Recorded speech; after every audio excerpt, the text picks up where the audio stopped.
Hello. We're here for another round of Raid Shadow Legends. How are we all doing? I got myself set up here.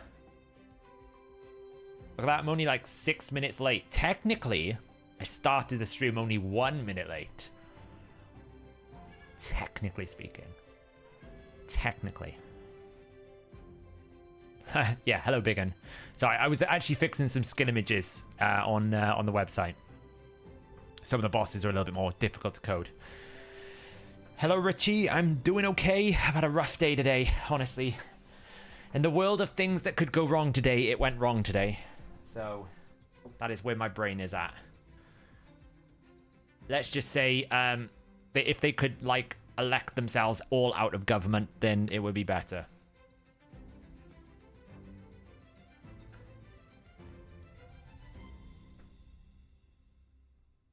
So, yeah. So what we're going to be doing today is a bit of live arena, obviously.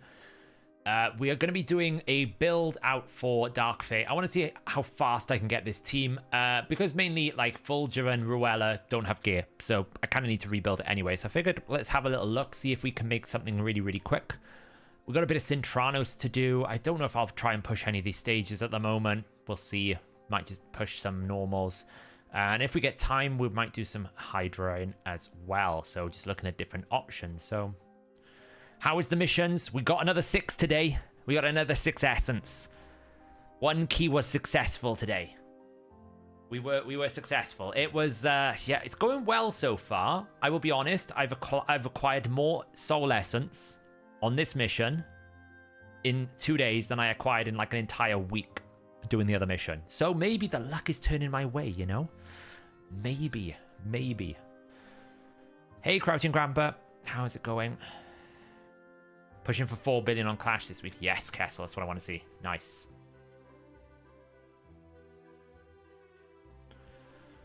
You've only got 3 left. But no money. You still have 2 more rotations. I can almost start farming Iron Twins. Finally have 3 Pinkeepers. Nice. Cool.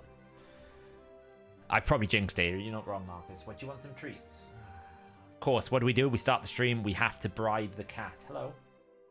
What can I do for you? Do you want to say hello to the stream? No? You just want to, like, sit next to the treat drawer and basically demand. That's what we're doing. Yeah, it's pretty much... Don't talk to me about Kaimar Souls. Look at it. Look at the Kaimar Souls. Sheesh. Wait, 5-star Godseeker Soul on the market. Nice. That's a big break point. Do you want some of these, Joe?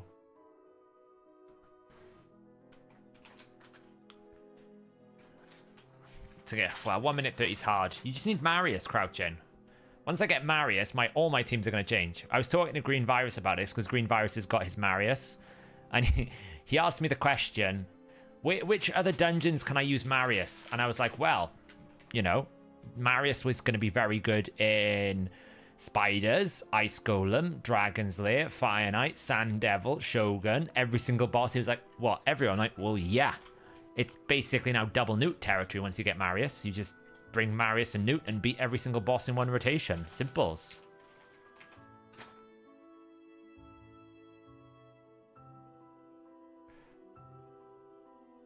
Pretty much. Which other dungeons can you use him in? Everywhere. This dude, he's so strong. You know, I mean, the only downside in Fire Knight is only an AoE A1. So you got to break the shield first. It's a bit harder, but essentially, pretty much anywhere you need to use him, you can use him. You know, because he's got this, like, he even self-buffs. It's so crazy. Oh, he's so good. Yep. I don't have the Kaimar, though, so you gotta, you know, that'll be difficult for me. Oh, cats are less work, trust me. She only demands treats right at the start of stream and when she's hungry and when she wakes up. But other than that, she's as good as gold, so. Hi, does anyone know if there is a Sand Devil 75 team with Godseeker that uses a fully booked Godseeker with no Awakening? I don't think there is. On the bright side, I don't know if Reaper is in the chat. I've been finally able to book my Chronum. So I will be doing a Cronum video. I know it's been long in the wait, like we've been waiting forever. But I finally managed to book Cronum because we've reached the point where I was like, I don't actually have anyone I need to urgently book. So I was able to book him. So I'll have a look to see what we can do with Cronum, see if he's still worth it in kind of like current meta of 2024 with all these new power picks that are coming in. So, hey, Dobie, how's it going? I mean, outside of Hydra Bob, he's basically Newt. Okay? Outside of Hydra, he's Newt because the only reason why this is quite difficult to hit cap in Hydra is because of the AoE penalty. Okay? So when you fight in Hydra, you lose 10%. You lose like up to 50% sometimes of the damage when you attack in AoE.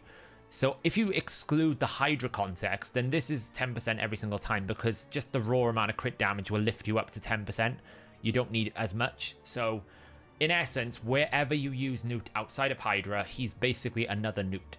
So just do it exactly the same way. Put two of them in, you know? No, not yet. I'm close. I'm very close. I've just like 11 more missions. There's two really awful ones, which is this one and live arena battles. But once that's done, home and dry. Because this won't take me long. Once that's done, we're home and dry. Yeah, we're not far. We're very close now. We're on the home stretch. I'm trying to get Lego books to book Wixwell so I can move up to Ultra Nightmares grind. Yeah, it is. You're not wrong, what afraid. Getting your first... until you get to Ultra Nightmare Clan Boss, getting Legendary books is quite hard. You have to depend on like champion training events. That's why whenever I do a Hero's Path breakdown, I always do a bit of a shout out for how much it takes to get to a Legendary book.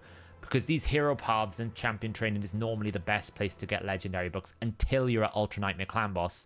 Once you're at Ultra Nightmare Clan Boss, it gives you enough steady stream of Legendary books that pretty much every fortnight I normally have about 20 every fortnight. So every personal clan versus clan. Well, not so much every fortnight, but every month I have about 20. So I only tend to book really once a month. So you do get a nice healthy ones, and then you can start pushing up to these higher levels, you know.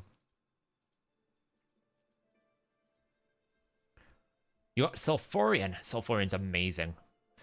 Sulfurion goes down into the list of a champion that I thought wasn't that good, but actually turned out to be super good.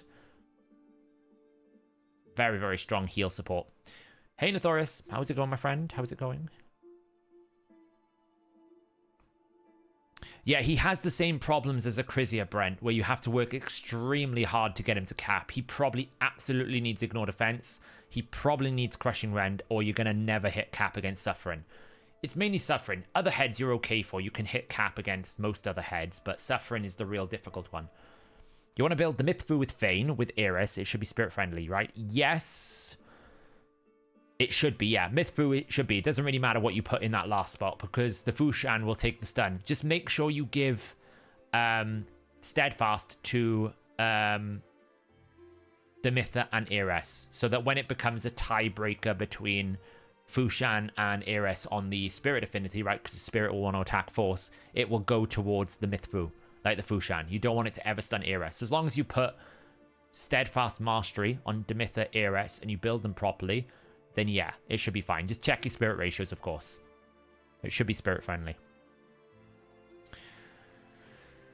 Not doing too bad, Thoris. It's been a bit of a rough day, but we're okay. We're okay. Just tried and shared some Wixwell builds. Nice to play around with. Yeah, I haven't touched the Wixwell builds. And I'll be honest, the reason why is because I'm not a massive fan of affinity comps. So it's not my thing. I don't like it. So that's really why I've not done many Wixwell stuff. I've actually been sitting here the last couple of days kind of going, like literally yesterday I was debating should I bother booking Wixwell, and it's the same thing with the Soul. I'm a little bit like, do I really want to go for the Soul? Am I going to use him? Is he that important? I don't really know at the moment. I'm super on the fence about all of it because I have no immediate use for Wixwell. I've got him. I acquired him, right? He's in my roster. Look, he's here. I did, in the end, throw some books into him, but I only had a few left over, so I thought I'll throw some books into him. I could use him in Hydra. I just don't know. That's the thing, cool, isn't it? It's always the risk with the Soul. Hey, I'm assuming we see Whisper in the fastest. Probably, yes. We're definitely going to use Whisper, yeah. Yeah, Wukong's secondary damage is crazy strong. Hey, Ashley. Glad to catch a stream from the USA. Nice. Welcome to the... Welcome. Is Wixwell used for any empowered required rooms for CC? You mean for the awakened stages? He will, because the awakened stages are reasonably open, right? Like, you'll see he will match up to a lot of these because the awakened rooms are... Like, what is this? Defense, support, epic, legendary, and mythical, void, and magic. Okay, so I don't think he's going to apply here. What is he? He is a... he's spirit, right? Wixie. He's force, so he doesn't apply to that one, but he will eventually apply to one of them because nearly all of these have some... Here you go, look, void, force, defense. There you go, he'll apply here. There he is. He will apply to a lot of them. Because actually the awakened rooms are quite broad in terms of the compatibility. They are generally quite broad. It's really, does he apply to places like this one, which he doesn't here, right? It's these ones that you need to counterattack. It's where it's going to matter more than anything else. So, like, does he apply to any of the bosses where it's like, you know, spirit, not going to work here? That's where you're really looking for. It's where you've got like Fire Knight or places where the counterattack, because otherwise his kit is just kind of like a support kit, you know. Hey Samuel, how's it going? Campaign sim mode. Yeah, we'll talk about the path now. I was thinking about doing something like that with him, Wagner, which is like using his intercept to allow my Romantu to do stuff against Polymorph, but I don't really feel like I get hit by Polymorph enough at the moment, and I don't think you can really pick him in live arena because he'll just get banned, so it's too much of an easy counter. Nice, Armenian. Yeah, I think Giath. I need to do some investigation because I haven't done the patch notes video yet. I'm a bit behind. I need to do some investigation into Giath. I got a sneaky suspicion that Giath's damage is a little bit like Fortis. That Fortis's damage was a little bit weak. Because of the way they've coded it. I need to double check, but I think they've messed up the way that Giath is coded. I don't know. I don't want to say for sure until I've had a bit of chance to actually do some math testing. It could be that it looks bugged, but it's not.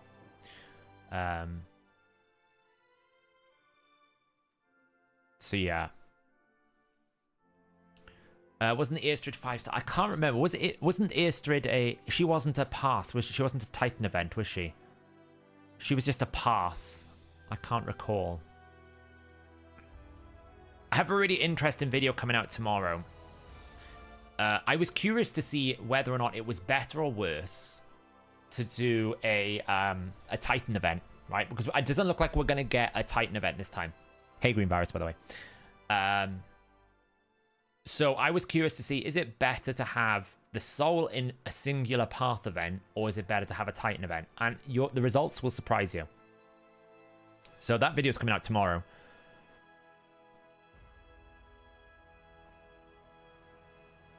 Yeah, I don't think I got the Airstrid soul.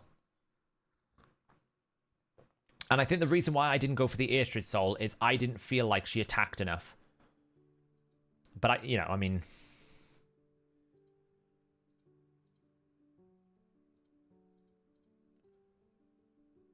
Was it Airstrid that didn't... Oh no, I'm thinking of Chancellor. There was probably a reason why I didn't go for Airstrid soul. I'm pretty sure I don't have it. It could have been I just wasn't that interested. But I'm pretty sure I don't have the Airstrid soul here. Yeah, I don't. There must have been a reason. I can't remember exactly why. I mean, she's currently still sitting in my fragment vault. I haven't had a need for her. Am I going to be playing Wuthering Waves? Is that Genshin Impact clone game that's come out? I saw Scratch is doing some content on it. I had a quick look. It looked like a Genshin style game, like a Honkai Star Rail type game.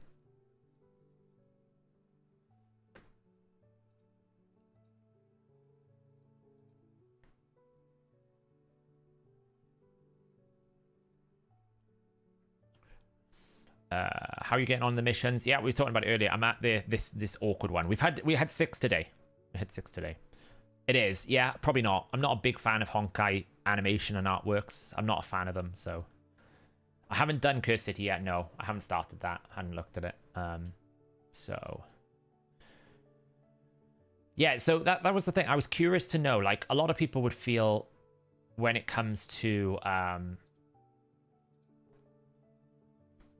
when it came to a Titan event, did people, I was curious if it was actually more summoning or not, because you have 3 different events. I was like, is it better to just have one big chunk, or is it better to spread it out? The results were interesting. I'm not going to spoil it because it's for tomorrow's video.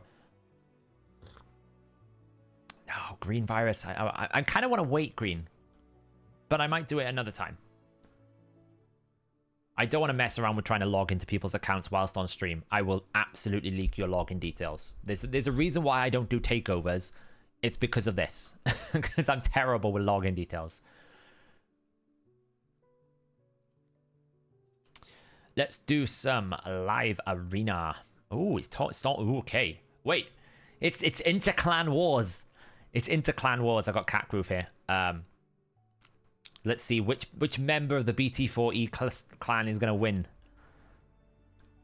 Hey guys, look, we found Clan v Clan. We found it.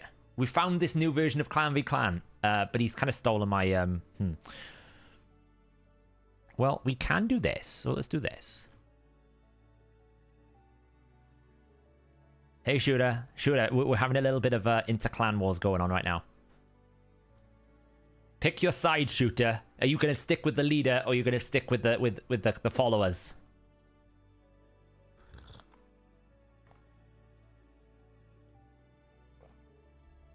Do I think any of the times 10 champions are worth it, Drayden? I wouldn't be summoning today or tomorrow. I do think Finer is worth it, and I do think... what's the other guy? Falmond is worth it.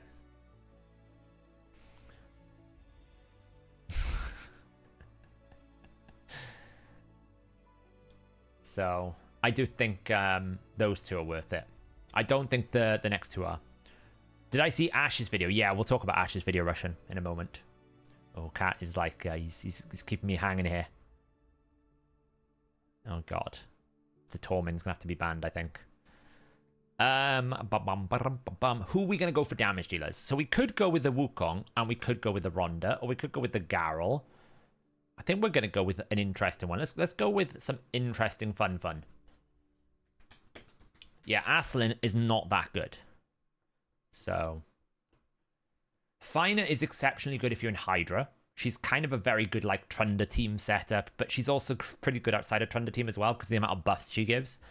It's just whether or not you can fill in your team. Like, it forces you down a high elf trend. So it kind of forces you down the route of like Islin for a provoker, maybe someone like a who's the other high elf, like a Bellinor maybe for a debuffer, probably a Deliana for block buffs. It forces you down that route. He's trying his hardest. I'm gonna do this. We'll see what happens. Yeah, okay, that's fine. It's a very strong possibility I lose this because I can't ban both of his counters. So you don't understand the limit of Asa. What do you mean the limit? His 10th, that is shield limit. You'll never really hit the limit. Honestly, it's very high. Well, that's his base damage, not his critical damage. Remember that. That's his base damage.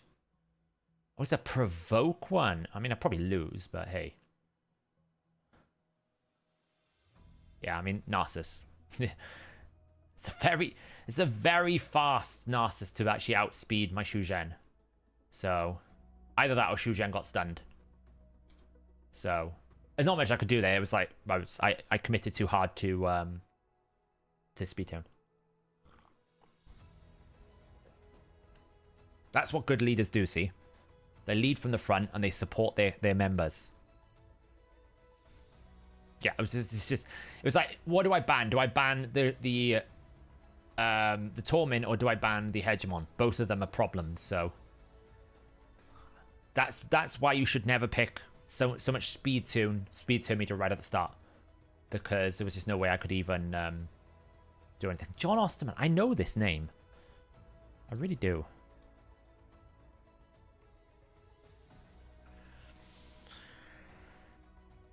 Falman stacked is the hardest hit ability in the game. It's just whether or not you can get him to that window. I think you can, but I know Scratch was having issues when he was playtesting it. I would imagine, like, Falman to me is the most interesting. The only problem is Falman will get permabanned in Arena, so it's like, you know, what do you put him with? What do we got here? So we got Yumiko. It's fine. Probably just Shuzhen.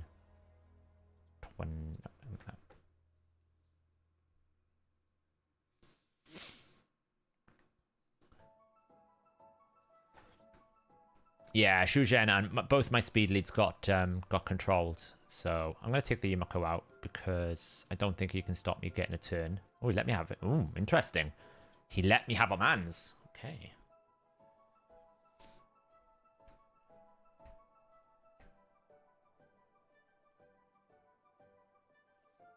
Xena, I'm still waiting to book her. I was tempted to book her this time, but I decided not to in the end. He shouldn't A3 here. He should A2. Yeah, he should try to stun. I don't think it will work, though, but we'll see what happens. Yeah. So now I can still do that, because I want to stun. It depends if I can... Ideally, yeah, I can jump in now, and I can basically take the buffs away. That's not the best, but hey, we can stun. At this point, I kind of just want to... I'm going to punch you.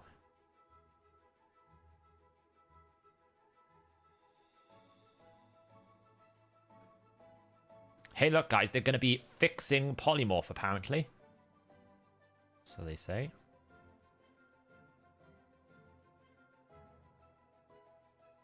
Do I get out of it? No! Oh, I'm stuck in Polymorph. This is the most disastrous outcome you can possibly have.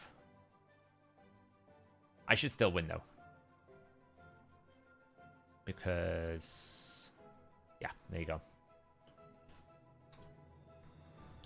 Nice.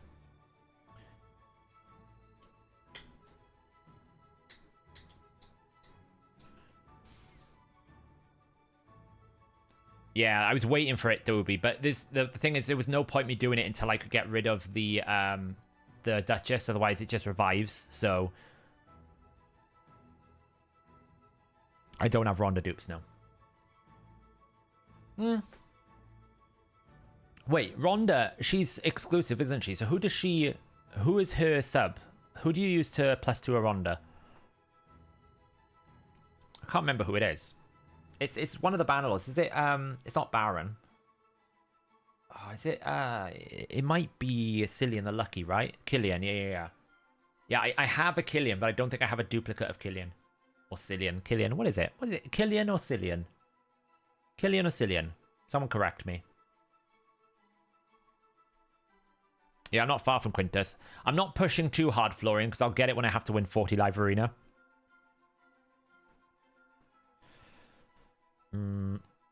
We'll go with that. We'll go with that. Is it Killian? If Asuna has 5,000 defense and 80,000 shield, he could remove 4 shields of 20k each. This surpassing the 50,000. 100,000% of his... Isn't 1,000% of his defense 500,000, though? We'll check what Asuna now after this.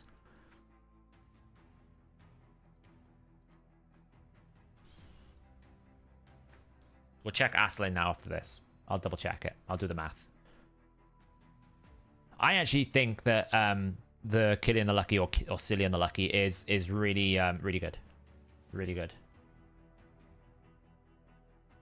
I need Nubkex to correct me. He'll tell me the right way to say it.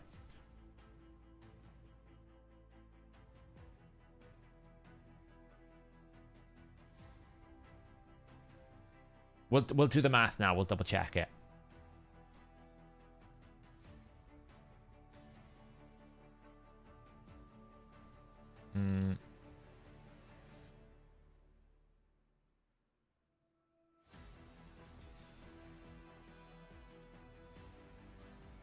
Wasn't what I was hoping for. I was hoping to kill the Rotus, but there we are.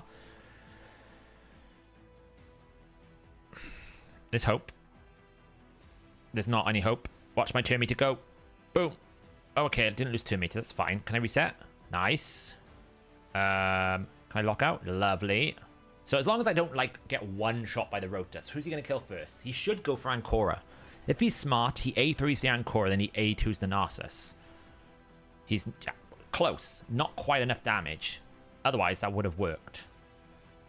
So now he should kill my Ancora.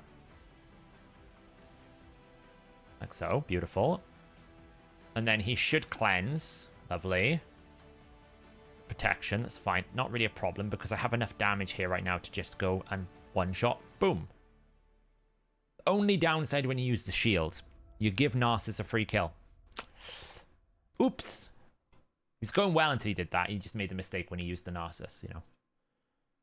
So, wait, have I won 3? I've only played... For some reason, it's given me 3 results. Hang on. Should be that, that, and that. There we go. Right, Aslan. Let's see. Where is he? Where is he? Where is he? He's already somewhere, isn't he? There we go. Right, okay. So, it does... Damage cannot exceed 1,000% of this champion's defense. That is how it's coded. Now, in terms of coding... How that translates is... Get it on the other screen a second. It basically does a defense plus target shield sum value. So he'll take whatever defense he's got, and then he'll add the total sum of the value, and then it puts a cap of 10 times his defense. And it seems to be... It looks to be like his total defense. It's not really, it's not B underscore defense. It must be his total defense at the time. So, for example, related to that, so we're going to take that. So we take that off. And the max formula is that, yeah. But it can still be multiplied, can't it? I'm pretty sure the way this goes is... as such, like if I just grab this up here, I'm pretty sure the way this goes. So if I've got 5,000 defense, right, then the damage that I can deal is this plus the sum of the shield that I removed. So say like I removed, I don't know, 200,000 shield, okay? Which is that. So that's the total damage. But the most I can do, right, the cap, so if I just do this is, like, say this is his defense, total with 200k shields. The cap, however, is going to be this times 10. So that's the cap. So right now, what it would do is this, okay? It would basically go equals this. So it would basically equals that minus that minus that. So it should all plus that, right? So that would be, it would be the final damage is this. Then everything will get multiplied off this, right? So if you had like 200% crit damage, it would be like that. So what I'm saying is, in terms of why you would never really hit cap, well, you would hit cap, but why it doesn't really matter is this is quite a high base number, so you will always hit a good amount of damage. Hey, Catgroove. Yeah, you kind of screwed me over when you picked Tormin and Hegemon. I couldn't really outban myself, and I kind of put myself in a corner, so I knew I was going to lose whatever. There is no cap to shield extension, no. There is no cap to shield extension. So that's how it works, essentially. So yeah, I mean, the shield value, it doesn't really matter. So obviously, if you can get, for example, defense buff, well, now we're going to go to 1.6. And if we're going to go to, like, if we increase this defense up to, like, 6,000, cool. Well, it'll keep going up. But you can see, you can still multiply it. All it's doing is it's setting the base damage at a cap. Right? But you can still multiply that base damage up. Whether or not that becomes super good is a whole nother question, but that's how it would work. Yeah, the cap then becomes 9,600, yeah, because it's defense.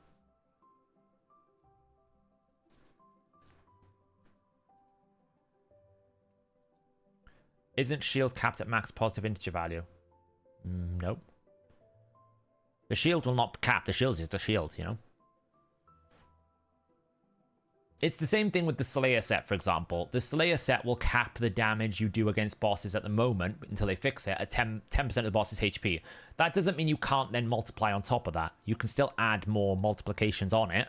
Things like the decapitation bonus. That's why you're seeing, even though a max HP on a Hydra head is like 300k, you're still seeing Slayer procs from Gowler like 700k because it's multiplying that final value by the decapitation.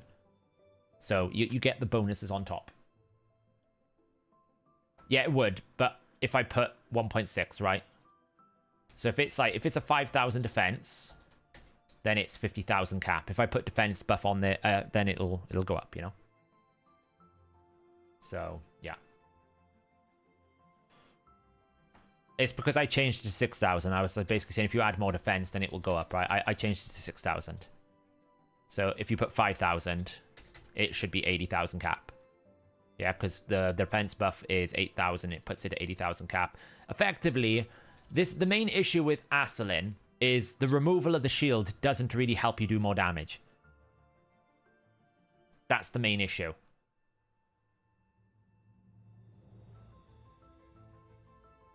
Because you're adding the defense on there. So it doesn't really help you too much. Like, it does, I suppose, because, you know, you can't actually hit the cap here. So it's more that the punishment of removing, like, all of your shields when actually all you need is, like, imagine you had, like, a 20,000 shield across the board, right? Because it removes all of the shield. So imagine I had 4 allies with 20,000 HP, then, or 20,000 shield, then I'm going to get an 80,000 shield, right? So effectively, the defense multiplier doesn't matter, and the shield, even as small as 20,000, is going to hit your cap. So you will hit cap a lot. I kind of misspoke before. What I meant is the defense cap is not really much of a factor because you can still multiply it. You can still do good damage. So, does the defense aura work on the base defense or the total defense with artifacts? Base defense. Auras are always base. Same as artifact sets are always base. Afternoon from Canada. How's your Soul Cross going? I'm stuck on S20. I'm stuck on S20. Yes, that's exactly what you should do, Propus. You should grow his defense as high as you possibly can so you can increase your cap. That is what you should do. 100%. Yeah, I'm on the fence about the Wixwell path. We might as well cover this quickly as we're out of live arena at the second. I'm on the fence. The only reason why is I just don't have much of a use for Wixwell at the moment. I will say the 5-star is much more expensive than the 4-star. I think the 4-star is a pretty good way to go if you think like you need like 5 or was it 8 sacreds. So if you get like 5 sacred shards and then you do a bit of champion training, or maybe you throw in a few voids here or there or something just to top you up. I do think the 4-star soul is reasonably cheap to get considering the event. 20 sacreds for a 5-star soul is a lot. You have to know that you're going to use Wixwell for that. I don't think it's worth it, personally. But I might change my mind. Honestly, it depends how much I really want Finer, right? Or how much I really want Falmond. I don't think you go for Greg or Aslan. I think both of them are kind of trash, if I'm being honest. I think Finer and Falmond are the ones to go. Finer probably if you want to be more PvE focused. Falmond if you want to be more PvP focused. Finer's pretty good in Hydra. That's what I would do, you know? That would be my way. Hey, Sam. That is always the risk, Cap. I will agree. But at the same time, it's a lot of sacreds. 20 sacreds is a lot. Because it's not like you... like. I mean, in all honesty, technically, primal shards are more cost efficient, right? Technically. Technically, primal shards are more, in terms of real money, more cost efficient. But you really don't want to pull your primal shards outside of any you want to keep these for the mythical boosted ones. So it's like, do you have, like, do people actually have 20 sacred shards? It's a lot, you know? It's a lot of shards to find. The only good news is they've done it really quick after the fusion. So if you do burn all your sacreds, you've got like probably a week and a half to 2 weeks to recover some back for the next fusions. It's not too bad. Again, it just comes down to, do you have a use? I would only commit that kind of investment if I know I'm going to use him. If I'm not going to use him, I'm like, you know, not really. Hey, Sam. Yeah, welcome. Welcome. How's it going? You're basically saying this 5-star soul is worthy of a guaranteed champion. I just don't know it is. I will say, if you want to use him for cruelty, though, the 5-star is a big step up, right? The 5-star for cruelty is a big step up because you effectively will double your increased increment rate. So it goes from 1% to 2% and 5%. So it means that when he counterattacks, you've got potentially 6% decreasing of a defense rather than 3% if he procs the Warmaster. So, you know, it is a good change for that. It just depends. I do think the 4-star's worth it, though, you know? Hey, Seth, would it make sense to add average damage team across all rotations in the optimizer? Average damage team. In what sense, Benzavel? Do you mean Hydra? If so, it's difficult because Hydra's separate rotations is separate coded entities. That's the problem. So I don't have a 3rd mythic, no. I only have 2. Yeah, it's difficult because effectively Hydra is all rotations. It's something we could do. I just haven't sorted it out. It's a bit like Iron Twins, right? The reason why they're separated is because technically they're 4 separate regions. Please tell me which faction champion is better in your opinion. The Unity, in my opinion, Finer is probably the best one for overall. Falmond is very good for Arena if you can find it, but trying to make him work in Live Arena is hard. Like, can you actually pick...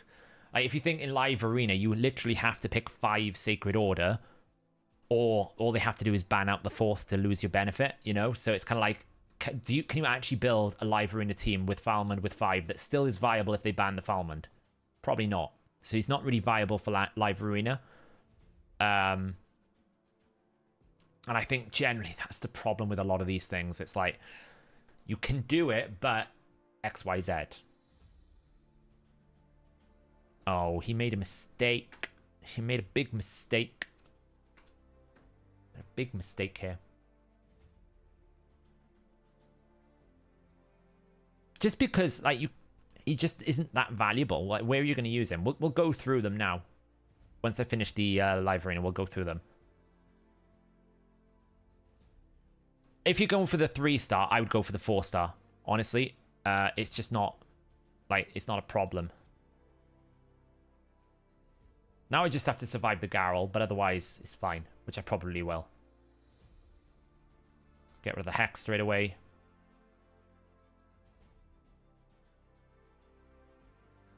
Because the Garrel will switch form. I don't think the Garrel can one-shot me. She can one-shot the... Probably can one-shot the Rhonda, but not everyone else, yeah. That's what I was thinking. So now all I have to do is just kill the Garrel and I win. Because he has no more damage left. Didn't pick a Reviver, yeah. I think the mistake was realized when he didn't pick the Revive. I took away the Necra and instantly block passived his Wukong. It kind of lost all power.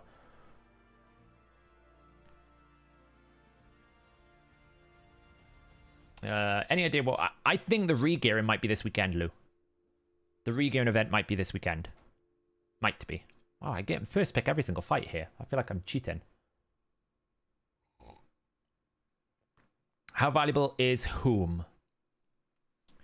Which, who are you referencing, Daniel? Hey, Saf, quick question, though. If it may lead to more, do you use OBS for recording? Yes, I do. Do I use it for editing videos? I record everything through OBS. I edit everything that I edit in DaVinci. My limited editing skills that I have. Oh, look at this guy. He's got, like, what's this little banner thing? He's got a little trophy, Coffee King. Was he, like, platinum player? I'm going to lose to this one, then.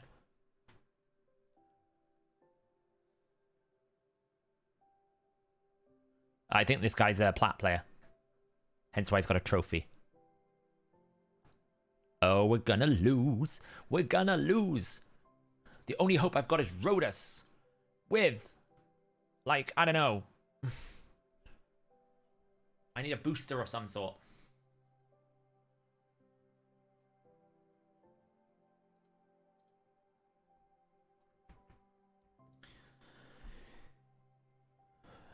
Oh, what is this?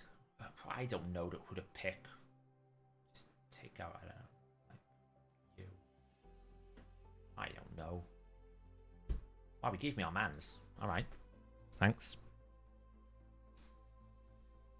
Sacred Order. Very, very useful, Daniel, because remember, when Falman counterattacks or joins an attack, if it's of certain factions, he will use his A3. Look how slow I am, right? I'm losing this speed race when I have an aura and he does not. But he gave me Armands, so that means I can take this out. That's fine.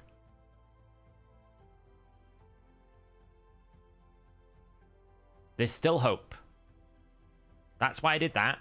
Now I can hopefully take him out.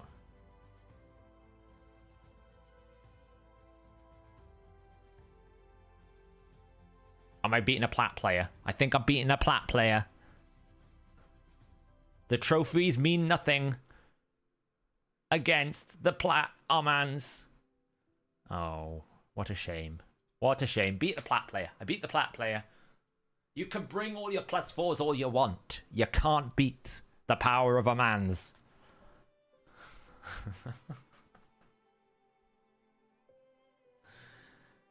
I don't really know why you picked the team, though. It didn't really make much sense.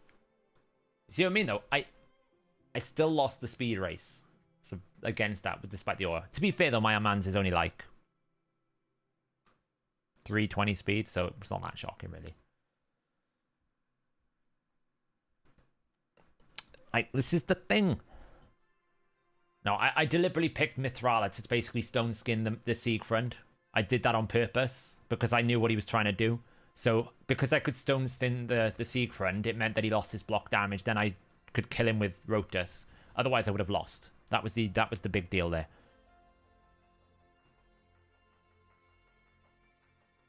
That was the big deal. Because he got stone skinned, I won. So, you know.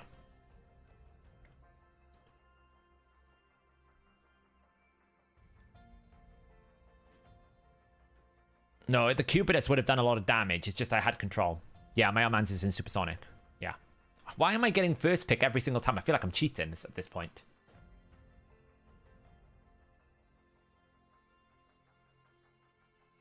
Hey Sab, new sub here. I'm curious, who hits harder, Gala or Whisper? They're kind of similar, Natsumi, right? The only real thing that Whisper has over Gala is I think Whisper self-buffs and Gala does not. So it's the buff scenario, but their multipliers are very close. Whisper slightly edges it, but they're very similar, but I think Whisper just has a little bit of an edge. We'll do a quick comparison now after this fight. But if I remember correctly, the multipliers are very similar, but the self-buffing, and I think Whisper does 100% ignore defense, and I don't think Gala does. Cardiel Wixwell, Siegfried Deacon for boost Falmond. You mean in live arena or just general content, Wagner? Ooh, I'm going to get smacked by Gizmak.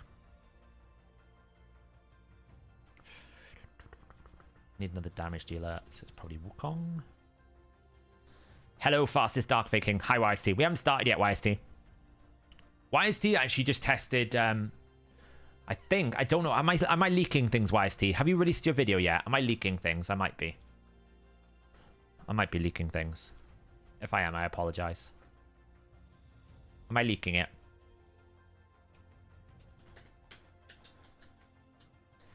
It's not really a coin toss, Omar, because he's AoE in. If you pretty much AoE and there's a Hex out, you're going to get stone skinned. It's almost guaranteed.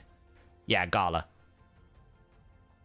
Am I leaking information about your Gala stuff? Oh, damn. I might have lost this because... Actually, check. Oh, survived. I was close. He tried to. La-boom. You know. This is the problem with bomb champions, okay? You gotta make sure you can kill the Mithrala. And he got super close, but he didn't. Wasn't quite. Wasn't quite enough.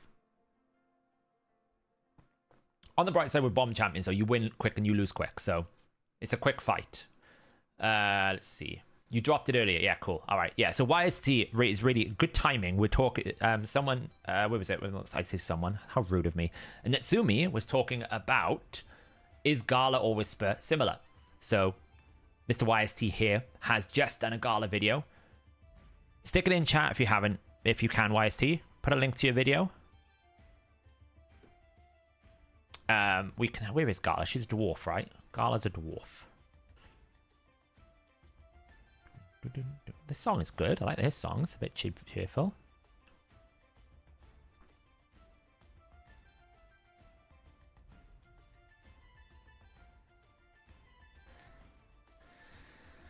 Where is she? Gala. Yeah, so Gala here, she gets an extra turn. Very similar to Whisper, right? Whisper's A3 gets an extra turn, and then into this A2. But Gala never really ignores 100% defense, so you get a more powerful A2 with Whisper.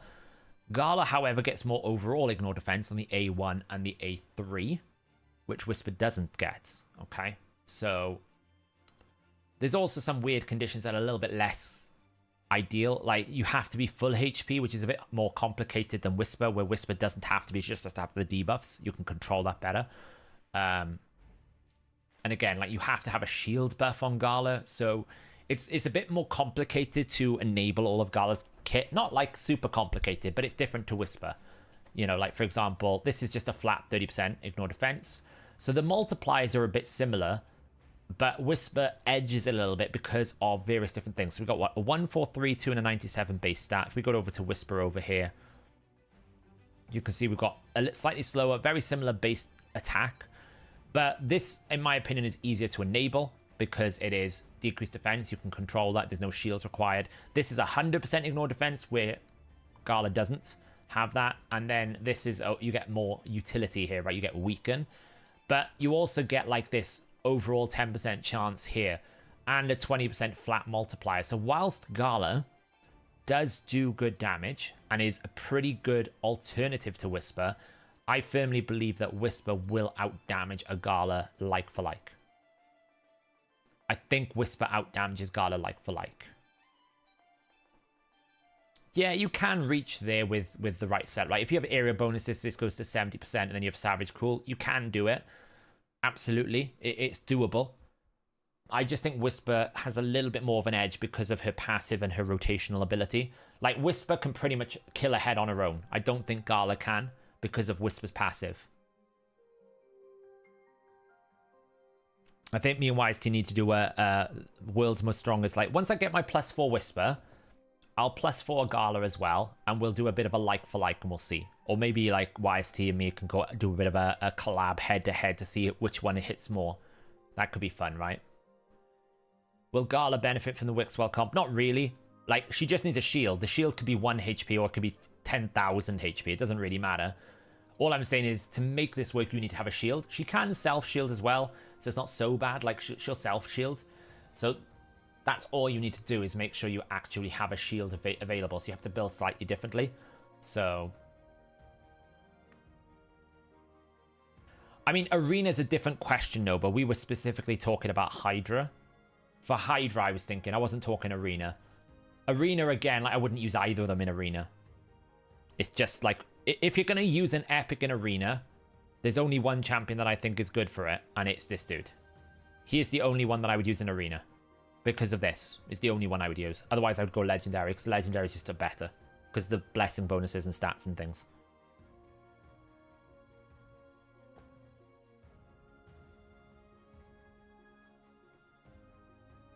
She's pretty good in Arena, though, Gala. Like, Gala is better in Arena, for sure. No doubt.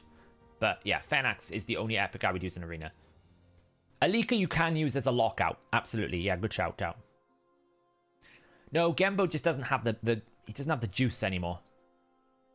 That's the problem with Gembo, is you kind of have to, I don't know, you just don't have the juice to do the damage you need. It's good, don't get me wrong, because you get the buffs and everything, but it's not, like, you can maybe AoE, but you're not going to, like, it's not going to last long. Whereas, the reason why I'm saying I like Fenax is Fenax comes in and he block revives. Simple as. And it just wins you the fight. It outright wins you the fight. So, what's a good team to build around Armand's for Arena? Well, if you're building it for for live arena, you need to have some. Why am I getting first pick every single time? You want to bring someone with another speed turn, right? Because you know he's going to get banned. So either they're not going to ban him, and then you'll win, or you know he's going to get banned. So you can build whatever you want, really.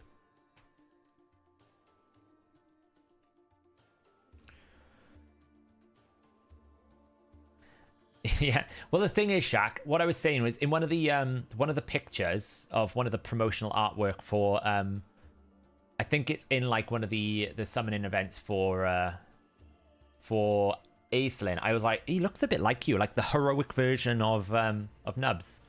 And then Nubs is basically like, yeah, I look like every heroic champion with a beard. And we're like, oh, it's interesting. He did a poll then. So like he's going speed here, right? So I can match my speed, but then I need to pick a damage dealer. We'll see what we get.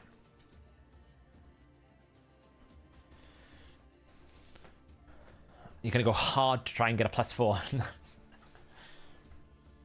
How about for classic and 3v3? I would suggest you can either build him as like a go second against a Sify type team, against Sify Duchess, or you can build him to go first and just control the fight. Am I more afraid? I'm more afraid of Leorius, to be honest, than I am of Wukong. We'll see how it goes. Yeah, Ancora's super good. Ancora's passive is really strong. I actually... Ancora's also under the category of a champion that I was like, is it that good? Actually turned out to be much better than I thought. I pick Ancora even if they pick Narcissus. She's so good. Phantom Touch on Nukas. Well, if your goal is to kill a single target for Taurus, yeah. If like for someone like Wukong, he maybe not. But for someone like a like my Rhonda, absolutely. I might just lose this though because I just don't have enough time. Like I'm being outsped. Yeah. It's always a risk with Wukong. It just depends if he gets his Helm Smasher proc. There's sometimes just nothing you can do. Did I count that as a win or a loss? I think I counted that as a win, didn't I? And I shouldn't have done. I was winning so many. I was like, oh.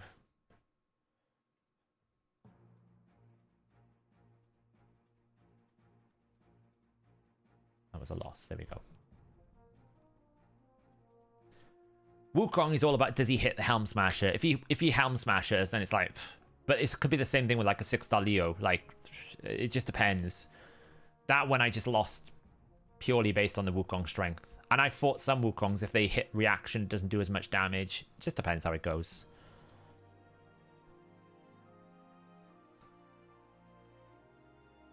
Yeah, Ancora is definitely worth using without Narcissus. You saw there, if I actually got a turn with Rhonda, she would have been able to kill someone because Ancora was stopping it from being crowd controlled, so. Nice Nobo. I don't have Sify. Jamin. So I can't do the Sify Rotus. I don't have it. Should we throw in a Tormin? See what happens? It's probably not worth it. We're going to go stall here.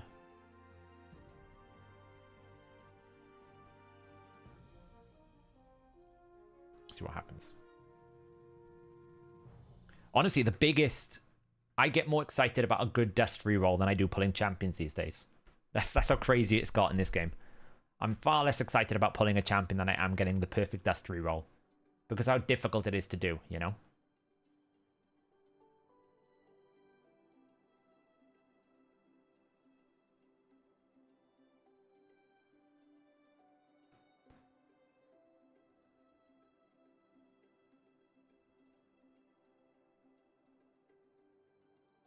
Wait, he's only picked one damage dealer. Do I ban an E3? It's risky. I'm going to try it. Oh, we let me have our mans. I mean, interesting. He's let me have our mans. That's always risky.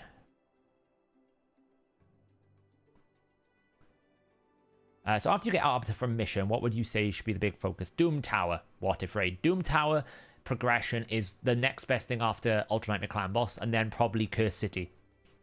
Like building out on Faction Wars, right? Because he's going to A2 here, which is great. I want him to A2. He's going to buff. I know he's going to buff because he's not thinking. That's going to give me... all the turn meter I need. Hopefully I get a turn with our mans. He's given me so much turn meter, I should get a turn. The 30% into the 10%, so I've got a 40% different. Now I should definitely do it. Like, even kill that, I don't really care.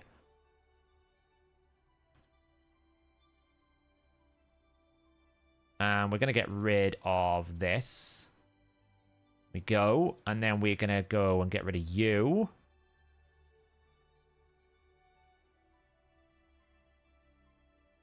I sheeped the Tormin because I don't want to deal with the Frost.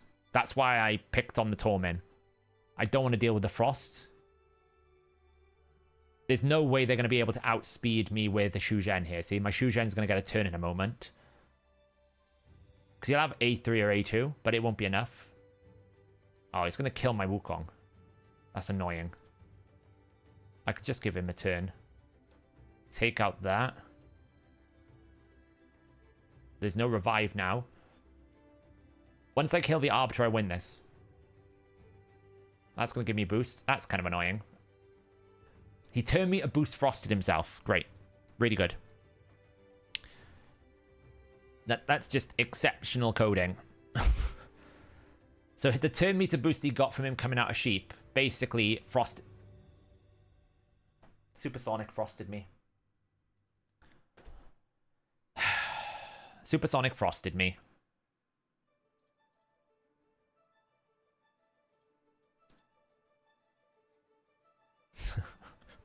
The supersonic set, which gave me turn meter, frosted me. I'll still win because he didn't pick enough damage dealers, but it's like, the hell.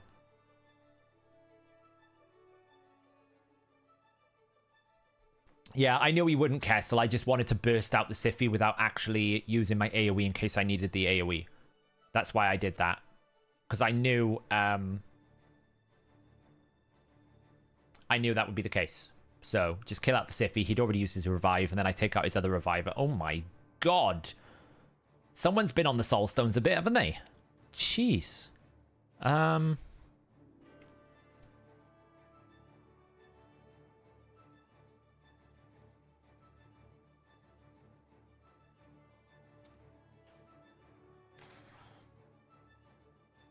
Well then.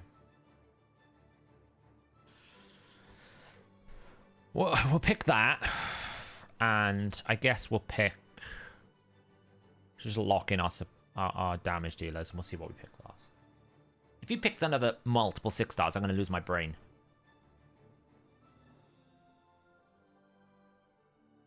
The thing is, the 5-star polymorph doesn't even make sense on Siphi. Because he's not got accuracy on Siphi. So therefore, the 5-star polymorph doesn't make sense. Neither does it make sense on Lazarius, nor does it make sense on Ultimate Death Knight. They need accuracy. They don't have accuracy. So, like, it doesn't make any sense.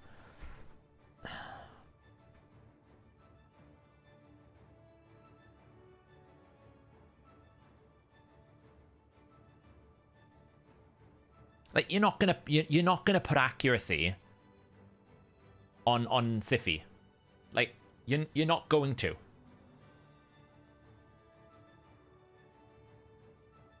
And he's for a Beauregard. He's actually not bad. He's kind of annoying in PvE.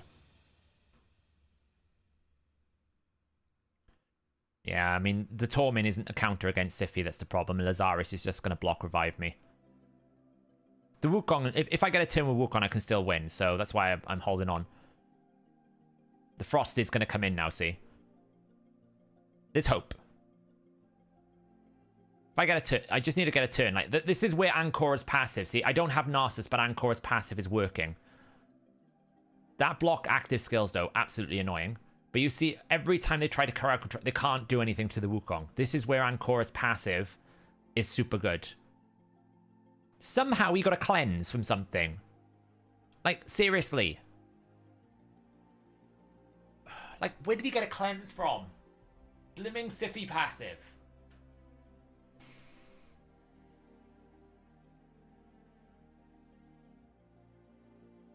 Siphi passive, like...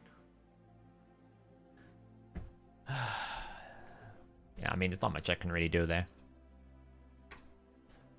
I'm up against friggin' +2 and 5-star souls and 6-star souls. No, it was Siffy passive. 50-50 chance, isn't it? Yeah, the problem is the Tormin wasn't very a good counter there because of Siffy, so... She counters Tormin, yeah. Yeah, I know. I realized the mistake the moment I went into battle QWERTY. It was kind of like I was trying to think how can I get around the problem of the Shugen, because I couldn't ban the Shugen. And I was like, that was a mistake.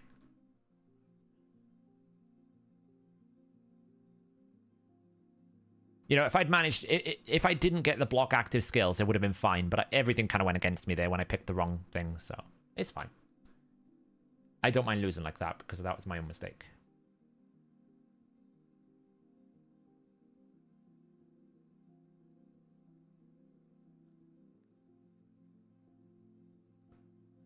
I missed once. Like that the one I didn't get first pick on, I lost. Oh. Okay.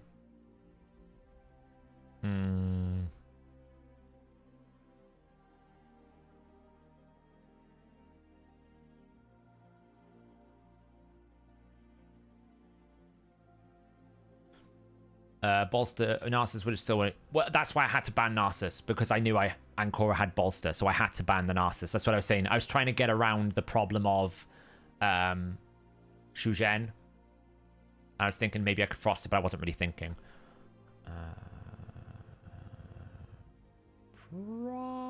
Probably don't want to lose Ancora, but I can't because of that. It's fine. We're going to do that. We can use Narcissus to kill. It depends. I picked Baron because I can ignore block Helikath. But then he picked Rotus. So now it's like I can't use Baron's A4 because of Rotus. And I can't ignore it because of not. So it's a bit awkward. So the hope is I can just do that.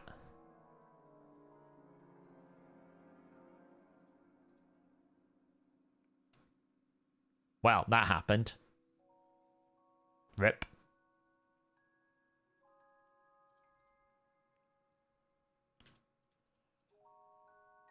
Oh, come on. Are you serious? Oh my god. Really? Are you kidding me? Well, this could take a while. This could take a while.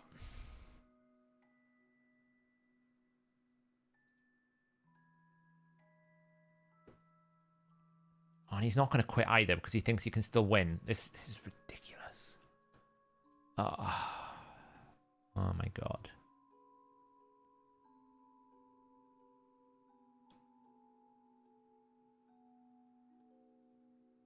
Like, he's not going to win.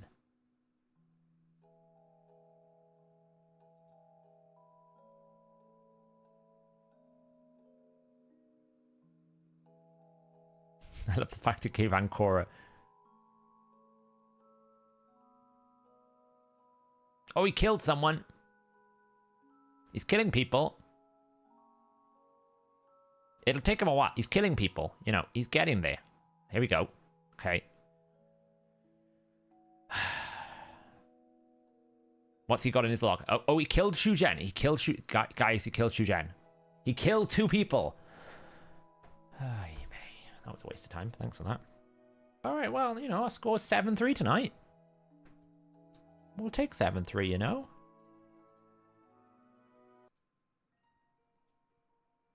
Well, the thing is, when Ancora and Narcissus is together, Vi, counterattacks do no damage to Narcissus. That was the thing. That's why he was never going to win that, because Narcissus doesn't take any damage when the counterattack happens. So the only ones he was going to kill was those 2, so... It's just like... Yeah, Hey, look, we got the first objective from Wixwell's path. Isn't that exciting? Can we get any more area bonuses? No, we need another 400 for that. Oof, we're getting there, though. Oh, if he got a refresh, I would have lost my mind. Like, to get Swift Parry proc and a refresh, I'd have lost my brain, honestly. It was just annoying, so... just be hard 10. It took 6 minutes. Wait, hey, that's a start, DB Productions. Now you work your way down to get it faster. Honestly, cool. I'm pretty confident about these 40. The last few times I've been fighting, I feel like I'm getting better at live arena. A lot, like, I feel like the practice that I'm getting, like, adaptive. And now that I've got, like, champions built properly for live arena, and I've got counter picks and different options, I feel like my ability in live arena as well has gone up. So I feel a bit more confident with the 40. Whereas before, when we first started doing live arena, like at 3,300, when I was just terrible because I was making mistakes more than I was actually losing because of my roster. I wasn't using my roster correctly, but now that my champions are built properly, it's fine. I wouldn't say enjoying. I will say it feels like I have more choice because I've got more champions built for different counters and different picks. Enjoyment is not the right word for it. Like, live arena is still a bit of a trash place. Like, I haven't hit the mythical wall yet. When I start hitting the mythical wall, I'm probably going to be back down to where I was, where I stop enjoying it again. So, when it's becoming like all the mythical champions getting picked, then it'll be struggles because I don't have the mythical champions, right? Just like I don't have Kaimars and Sifis, it'll be the other way. Yeah, she's just there for Hydra and stuff. I don't really know why I put her in there. But if that's the case, I'll just let myself decay. So, when it comes to the bomb champions, when does the increased attack buff count? Does it need to be on... When it is placed, Castle. The bomb configuration is all about placement. So if you add increased attack up at the time of placement, then that works. The only thing that isn't is when weaken goes off. So the only time that bombs change is when it explodes, if there is weaken on the target, then that will be dependent on the time of explosion. Every other incident of multiplication is based on the person placing it at the time of placing it. Even the spreading of the bombs, same thing. It spreads the same configuration. I do have 2 QWERTY. Yeah, I do. But, like, I've kind of dedicated Mikage to a PvE build, so I can't really use her in PvP. And a bit like Garrel's a bit the same. She's okay, but she's not built fast enough for PvP. Hey Bronco, how's it going, man? You doing alright? What if the increased attack is stripped before the bomb goes off? Doesn't matter. It's only on placement. It's on placement. It's when you place the bomb, that is when it's counted. It shouldn't matter with their crouching either, because you've placed the bomb. I'm pretty sure it goes, place debuff, polymorph check, if polymorph, then do it. So if you've already placed the debuff, then it doesn't matter. It should be like that anyway. That's how it should work. How's my Ronda built? I can show you. She is in Lethal, Cruel. Still need to do some Ascension, like, you know, really I need to dust this away. Just haven't done it. She's currently at about 238 speed, 7.9k attack, and 307% crit damage. I could do with more speed, but as you can see, I just haven't glyphed it. Like, I glyph speed there. I can glyph speed there. I can glyph a bit more speed there. The banner, I can probably... Oh, the banner's pretty good, actually. So, yeah, I just haven't glyphed a bit. She's a bit slow, though. Honestly, a lot of the speed will come if I have a +6 her, or if I have +4. I'm pretty sure... Yeah, I only have 1 Killian, so that's why I haven't done it. So...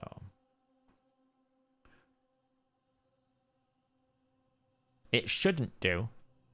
It depends on Astrolith what she's getting sheeped from, though. Where is she? She's Dark Elf, right? Astrolith. So the first bomb, if the first bomb procs it, then yeah, the second bomb doesn't go on either. But it should go place bomb, then polymorph check. So at the point of placement is when it all should be calculated. So it shouldn't happen like that. Yeah, I don't have the chest attention now. Sulfurion and Relentless. Relentless works. Absolutely.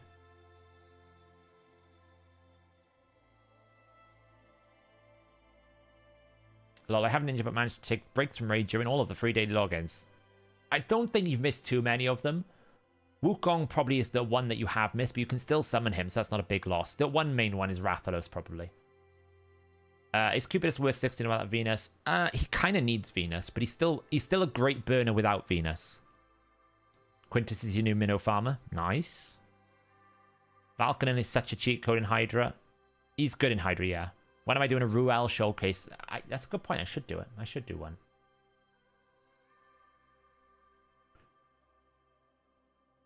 You do like 35,000 bomb. We'll have to test it. It shouldn't do crouching. Because if you think of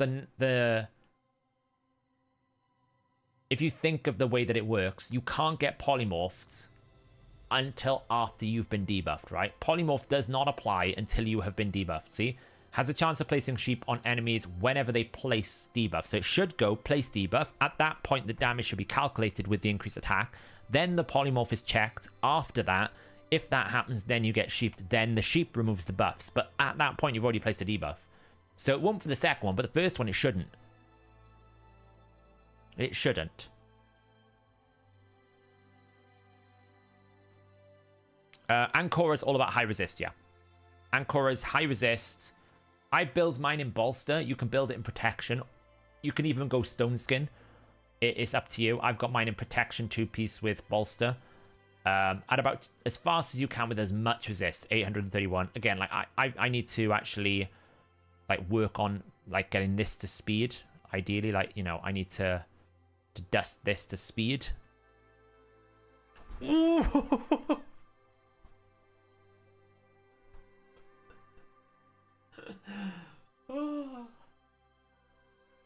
That's like so much more hype.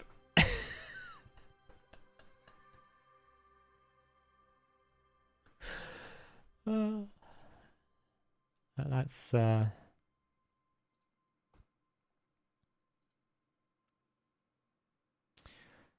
you know, so now she's 276 speed. I'm in an argument as to whether or not I change this to resist, honestly. Mainly because I got a lot of resist already, right? I don't really need more resist. But then you can always use more resist, I suppose. But hey. Like, there's so much more speed I can glyph in this build. Like, the speed glyphs, I just haven't been using them lately. But look, 2... I could easily get 2, 4... Probably, like, because of the way this is rolled, like... 7. I like assume that's a +5, so maybe 8 speed. Another, like, 10 speed. Plus, like, this is going to give me more, so, like, another, like, 15 speed. So I can get another 15 speed in this build. That'll get her all the way up to, like, 290.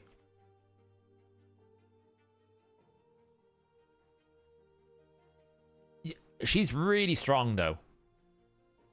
Like, her HP's a little bit low, but once I finish glyphing out the top row for flat HP, this has flat HP, this is flat HP, like, it'll lift her up to about 90,000. It's just I haven't glyphed out the rest of her slots, like this to a HP percentage.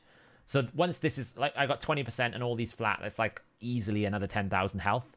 I just haven't done them yet, right? All of these need dusting. I just have such a big backlog of things that need to be dusted. I just haven't done it. Like, for example, like, this needs dust. You know, I've been trying to do things, but it's just expensive. This needs to be attack percent or speed. Oh, yes. It's beautiful. It's glorious. It's wonderful. It's amazing. Oh. It's phenomenal. You know, and this really doesn't need to be like... This probably needs to be attack percent, if I'm being honest. Just attack percent. Oh, it nearly did. It nearly did. It nearly did. It's like almost. And this probably needs to be crit damage, not crit rate. Only reason why I haven't done this yet, because it's still crit rate. So you're a bit like, oh, do I really want to switch it over? You know, it's like, it's serviceable at crit rate. You would want it to be crit damage, but... You know, and like this, for example, needs to be changed over to something. I don't really use him that much. He's pretty much set in stone. In his current build, he's really solid. I don't really need to change much there. Xu Zhen has now got speed boots. Wukong here, like, again, like, these need to be upgraded. Armand's, I'm still trying to get speed boots. This needs to be speed. Speed. This is the bane of my existence. You know, and this needs to be switched over to something better as well, ideally. But we're out of dust now. You've quickly burned through dust. That's the problem with this. Like, this really needs to be accuracy as well. But I'm a bit like, you know, do I really want to do that one when I can get a better... Can I get a better accuracy banner, you know? So far, I haven't got one. But can I actually get a better accuracy banner? At the moment, no. It's the fastest one I've got. But 16 just feels weak. I don't really want to dust to 16. It's too precious. It's way too precious to dust to 16, you know? Whereas that's perfect. Like, that's not going to get much better than that. You know, that's pretty good across the board. Garrel's coming along nicely now. She's at 253, 295. Again, like, you know, ideally I'd just swap this out to crit damage if I could. I feel like it's so difficult to get good dusting here. I could easily roll some terrible stat. At least with crit rate, it's serviceable in that stat. Unless I absolutely don't find a better piece, which I'm not there yet, you know? I'm not there yet. You know, these need dusting at some point as well. But it's clan boss is not so important.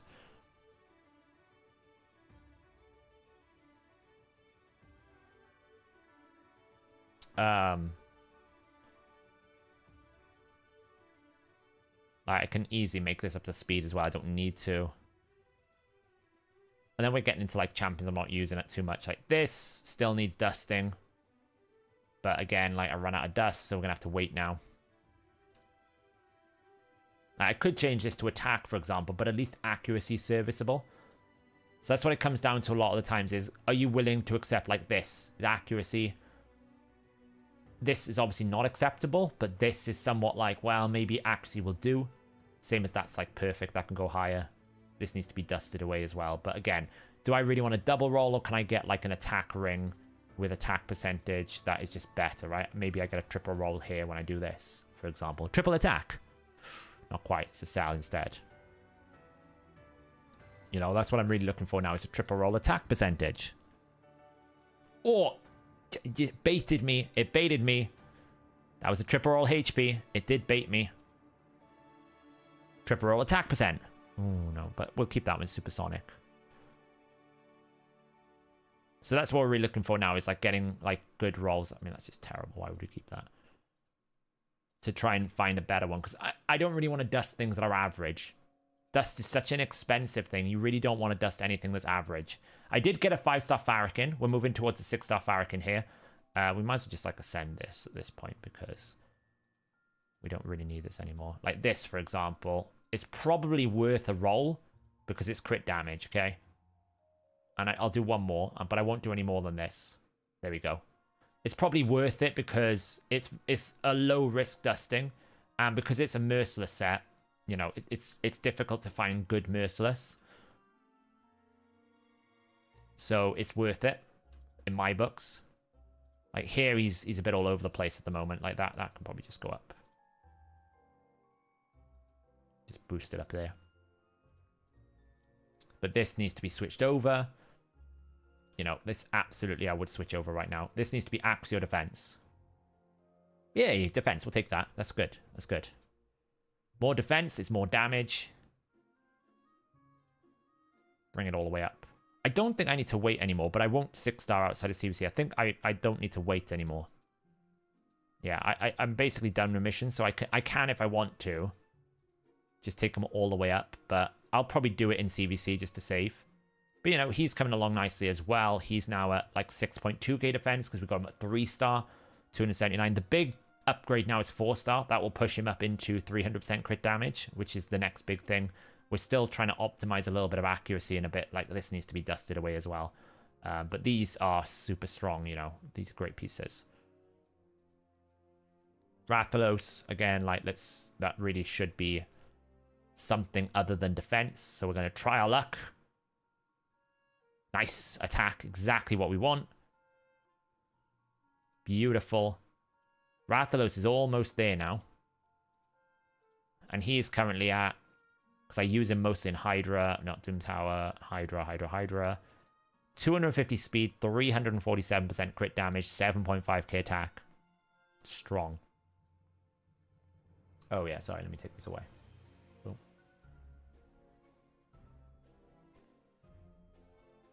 Wouldn't Ancora be better in Supersonic? I mean, technically, Noda, you could put anything in Supersonic. The only reason why I like Bolster with Ancora is because generally I'm going second with her. I'm not really boosting.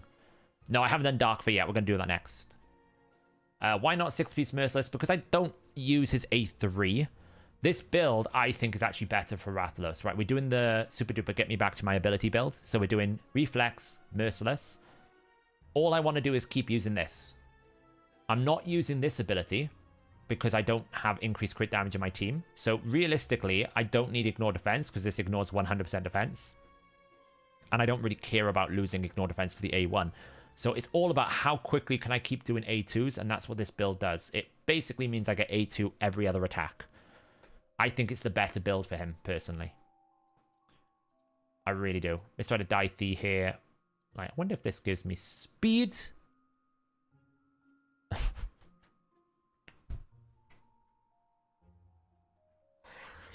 If only every coding thing that I ever have to do is just tell it what to do and it just does it. Can life work like this, right? If I go to the bank and I can just say, put £1 million in my bank, can it work like that? That would be great.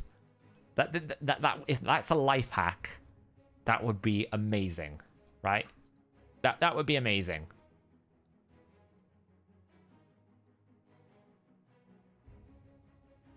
That would just be amazing.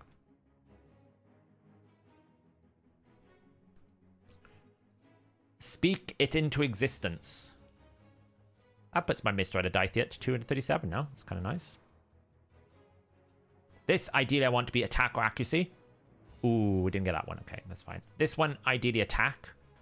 1 in 3. Ooh, okay, okay. Well, we can't... It doesn't work all the time. This one, I'd like attack. Hey, there we go. And this one, I'd also like attack. Okay, well, you know, we can't have everything all the time. But hey, you know, he's fucking good. We love a bit of Mist Rider Daithie. Great fun. I really need to get that speed as well. This needs to be improved. Booster up. Don't really need crit rate on that. That one's pretty good. That one's pretty good. She's great apart from the top row as well. Padraig, might as well... we'll save that, actually. These are all my things. This is what I need. I need like a huge backlog of dust. Wait, this is my primary one. Oh, look. I can do so much more with this. How many more dust? Look. We're still trying to get this to roll. Let's run a little bit of Shogun quickly. See if we can get some more dust from Shogun. Maybe if I just like run this and say, give me dust, it will work, right? Can you just show us the gear pieces again? Which ones?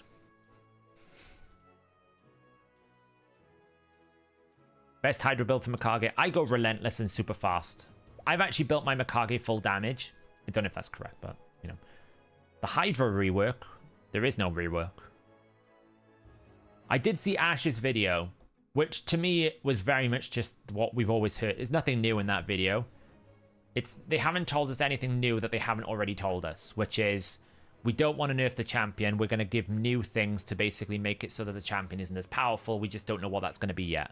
And that's the answer to everything, if you think about it. We understand that Polymorph is broken. We don't want to just nerf Polymorph, so therefore we're going to introduce something that's going to make Polymorph less powerful, which means we're just going to introduce another problem. We don't want to nerf Trunda, therefore we're going to introduce a change that's going to make it so Trunda isn't more powerful, but the change we're going to do is going to make that more powerful. I guarantee you, if you go into Playroom HQ and ask them how are you going to fix this problem, the answer will be, well, we understand it's a problem. We don't want to nerf it because we don't want to disappoint the players. So therefore, we will introduce mechanics that makes it less of a problem. We can't tell you what that mechanic is going to be, and we can't tell you when we're going to do it. But we will do it eventually. It's literally the answer to every problem in the game. Any idea when the Sand Devil is coming? Probably like 2 months, if they're going to do it imminently. I would say 2 months tops. Ooh, 26 seconds that time.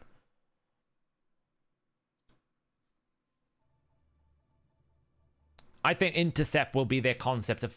Here's the thing, right? So I think they will make Intercept the solution to polymorph, but then we're going to have the problem of that one champion that does intercept, which means you can't do anything. Because you've got to remember, the reason why polymorph existed was to counter debuffs. So if you now bring something that means you can debuff, then you kind of just create the problem again, right? And that's the issue.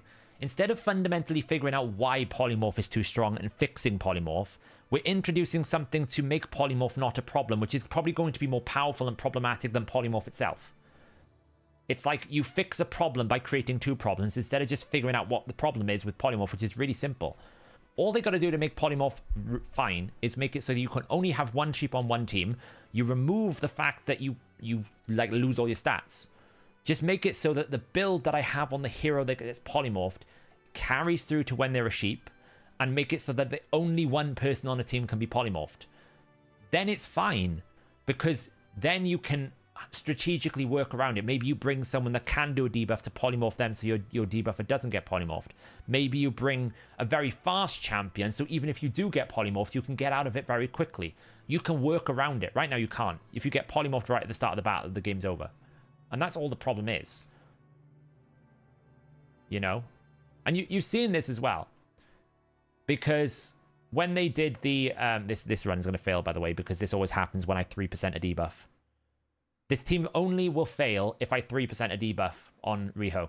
If I don't get the extra turn. And there's nothing I can really do about that. Sometimes it can recover if I get lucky with some extra turns from... if I get some extra turns here, sometimes it works.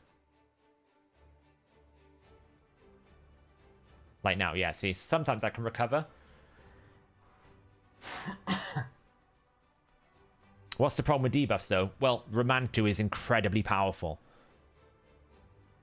The reason why I use Rhonda is because I can stop things like Wukong's passive, Taras passive. You can stop things like Marichka's passive.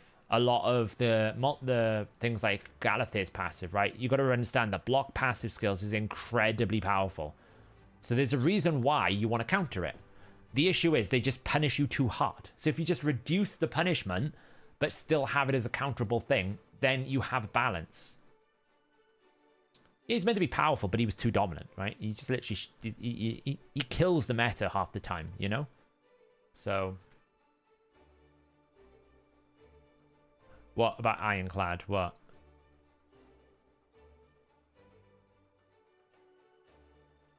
What, the overheal for Ironclad? Where is it? He's Night Rev, right? Ironclad. Why is he not Night... I'm sure he's...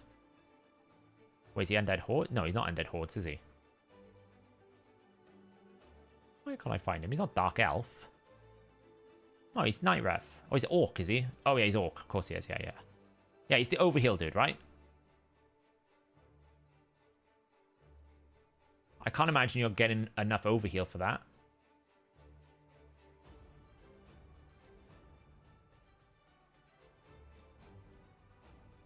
Who's the healer?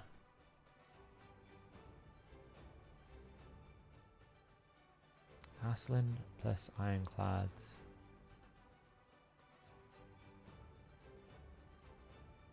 Oh, okay, fair enough. Yeah, yeah, yeah.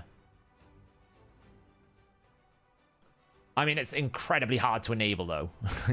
We're getting really... Like, Bronco is, like, trying to hack the Matrix now with all these things. Yeah, yeah. So basically, you're building the big... It's basically what Yannicka does, but with the shield. This is why they're going to have to... They're going to have to do something about Wixwell. It's a fundamental flaw in the game design. What they should do about Wixwell is... What they need to do... It's very simple. And this is good game design to change this.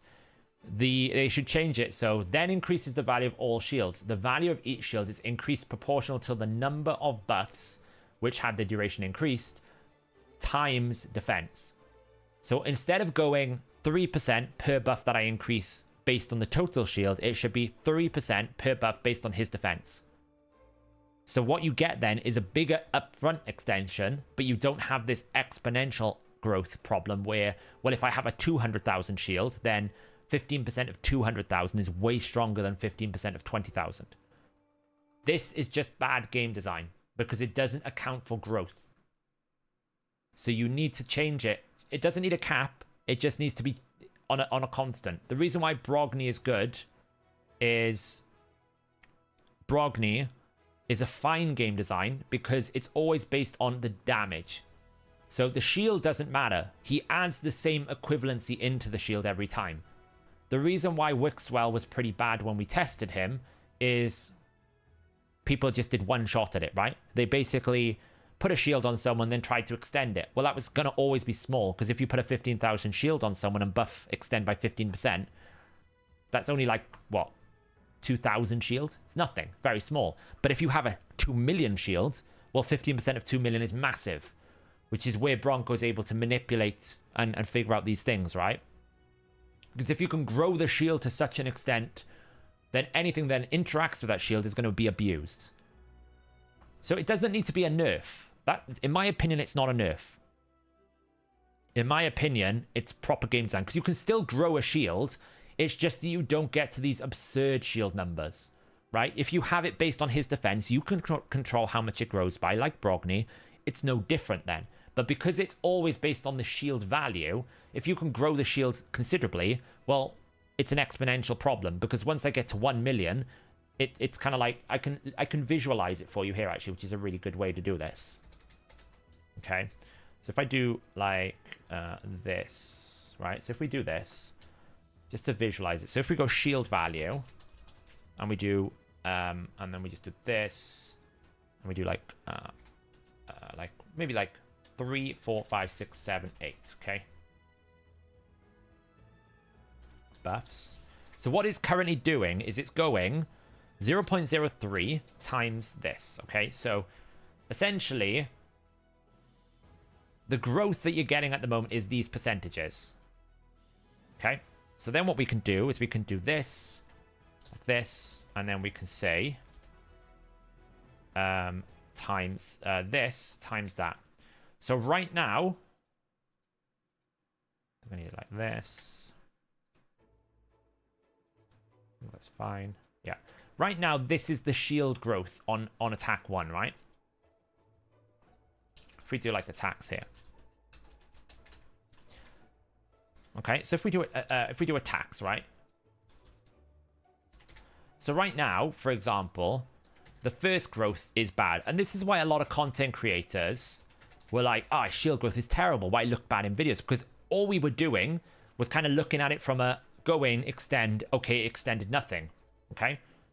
This is based on a shield value of 10,000. Now, if I do 200,000, and if I basically just do, well, to be honest, if we can exponentially do it like this, right? So if we go equals that plus that, okay?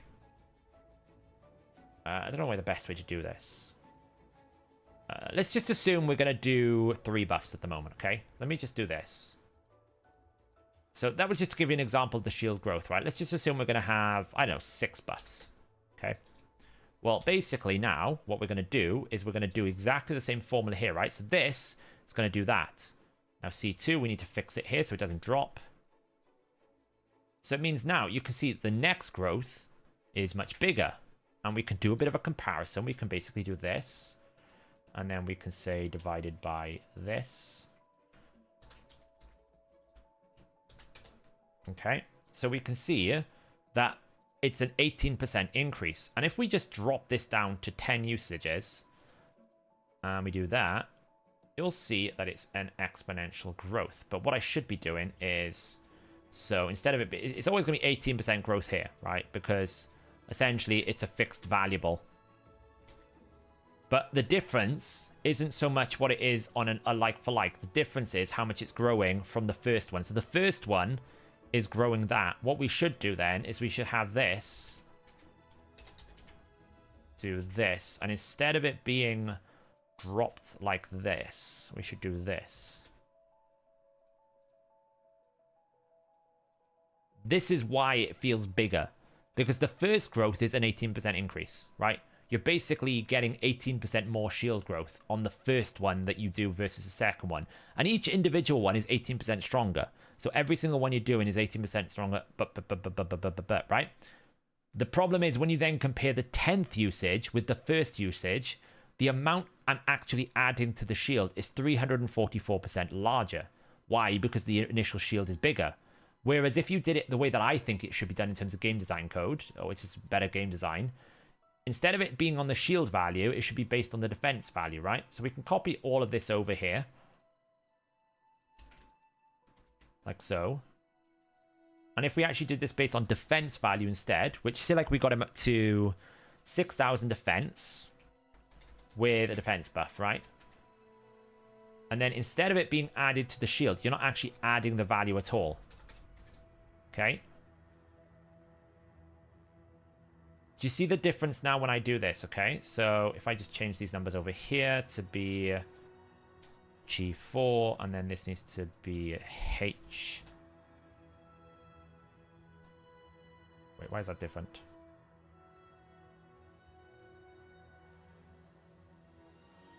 Why is that different? Oh, because that's not changed. H.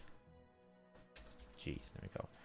So why I'm saying it should be based on defense, and I don't think it should be 3%, by the way. What I'm saying is it should be more like this, for example, okay? So something like a 30%, like maybe like 3. We would pick a number that we feel is comfortable, right? This is what I'm saying it should be. So basically, you increase the shield by 30% per buff on the target, and it's based on his defense. So you scale it based on his defense here, but you get much more of a linear addition. You're not constantly growing, because you might think, okay, you know, it's not that much of a big deal. Well, if you start at 20,000, right? But say like I grow this even bigger. So maybe like we go to, I don't know, the 15th here. I mean, it depends on how many times you can do this, but imagine you can get it up to like 50 turns, okay? 50 additions. Well, we can go and we can extend this down 50 times. Do you see what I'm saying? Look. Look at how stupid it gets. This is the issue with this model. Look how crazy it gets after the 50 extension. And the 50... Look at it go. And it gets more aggressive the bigger you go. So basically, we're adding, in terms of numbers, the first 10. And this is just basic game design. I don't know how we can't do this, right? So the combined first 45 is 34 million shield. Okay? Maybe we just bring it back to be a bit like that. Okay? The first 30 usages of the ability is 2.8 million. Yeah. The next 5 is 3.6 million. So for the first 30 usages, you're getting the same equivalency as the next 5. And then you start getting crazier. Like, look at the 59th one. It's 53 million. 53 million. Which is basically not far off the first... I think it's the first 45. More than that. 46. Let's see.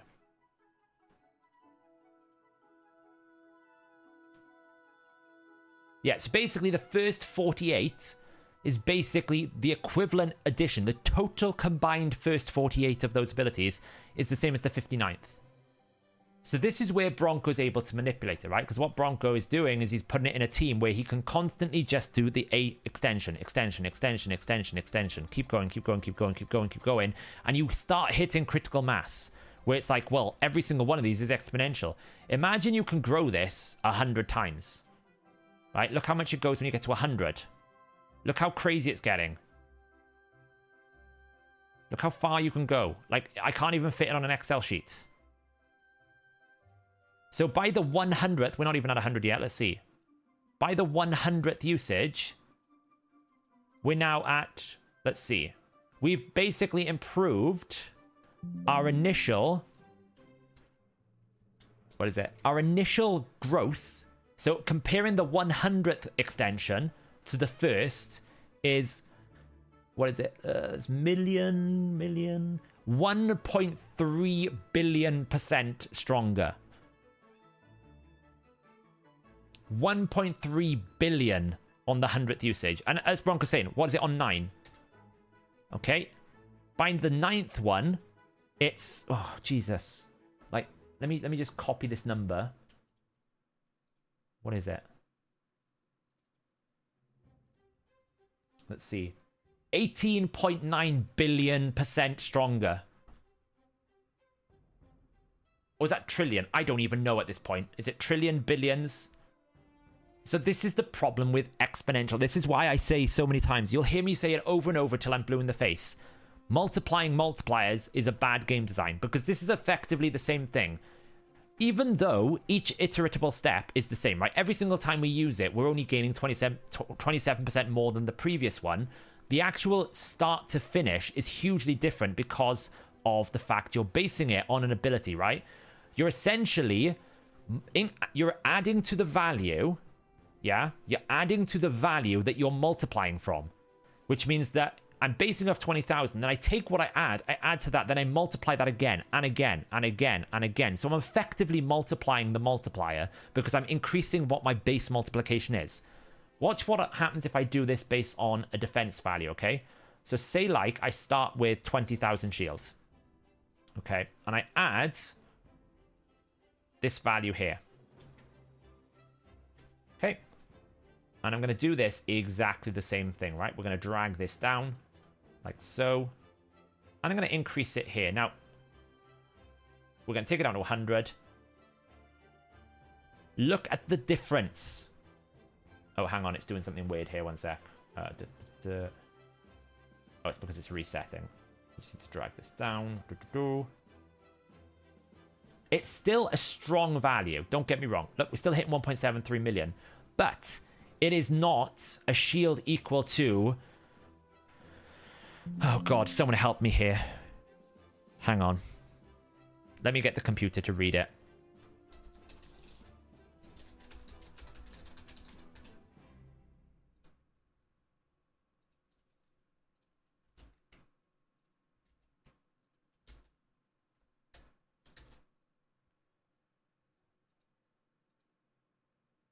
Okay, it's 378 trillion 92 billion 767 million 882,806 shield. Okay? Look, we had to go get a tool to explain it. That's how broken it is. Okay? 378 trillion 902 billion 767,882,086. And if you really think about it, you might go, okay, well, how reasonable is it to actually extend that many times? Well, it's a 3-turn cooldown. So if every single turn you're resetting it, think how we do Trunder, you've got 1,500 clan boss turns, you only need to have one Yannicka execution. One Yannicka execution, right? So one Yannicka execution is, let's see how much. I don't remember exactly how much Yannicka's execution is of this. So, for example, it's going to do equal to 15%. Okay, let me double check exactly how Yannicka's multiplier works. It's A3, isn't it? Elven Judgment.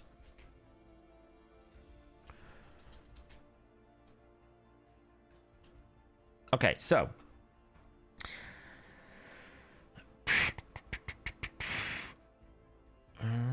what does it do? 7,006.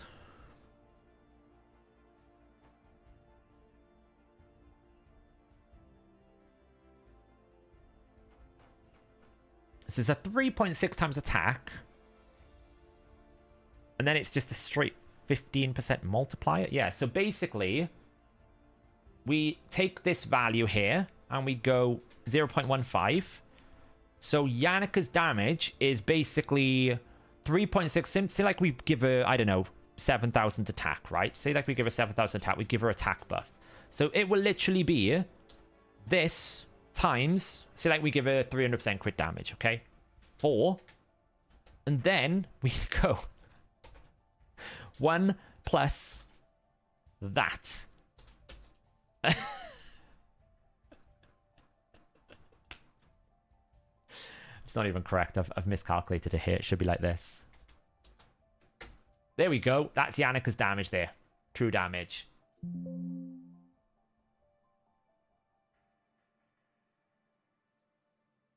Yeah, I mean, if she wasn't capped...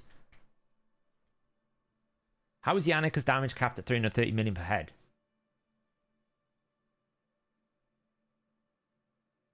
Why is it capped? It shouldn't be. It's not max HP. It should do 15% multiplication.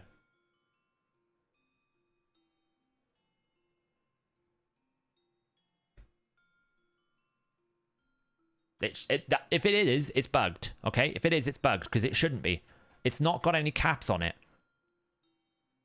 It should be doing 15. So what it does is it should act like... I'm pretty sure 7004 is a damage multiplier. Let me double check. Let me just double check this because... What is 7006?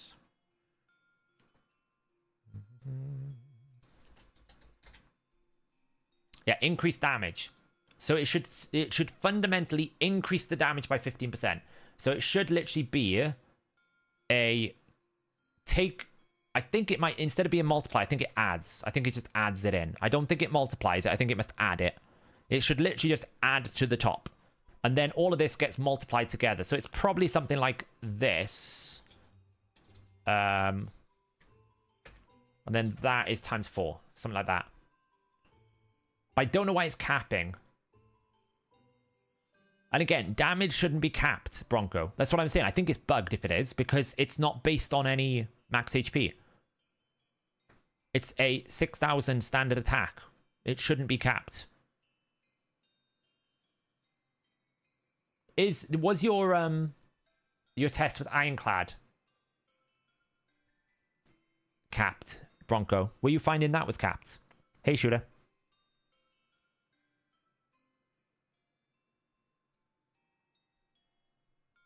Because theoretically it shouldn't be.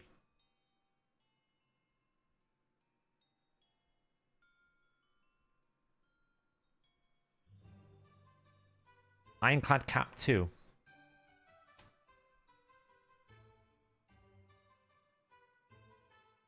It must be capped by something. 350 million per head.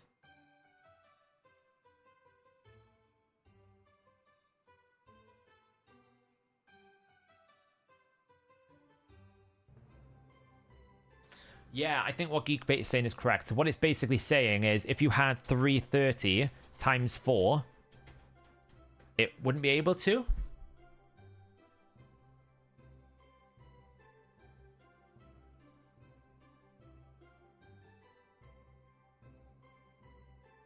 Why is there a Christmas song playing?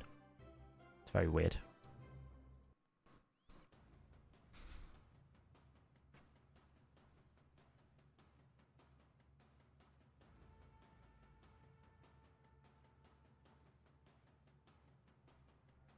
Well, the boss can take more than 5.4 million, though. That's the thing, Colossus. Right? People can do 86 billion.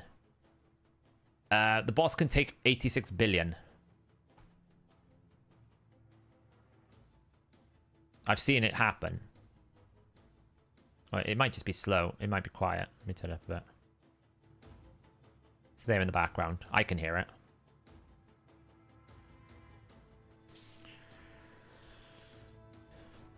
Yeah, it could be there's a cap on a shield, but I don't see anywhere where that's true. I'd have to build it, basically. I might build it because of this, just to see if there is a cap or something, so I can get into the details, Bronco.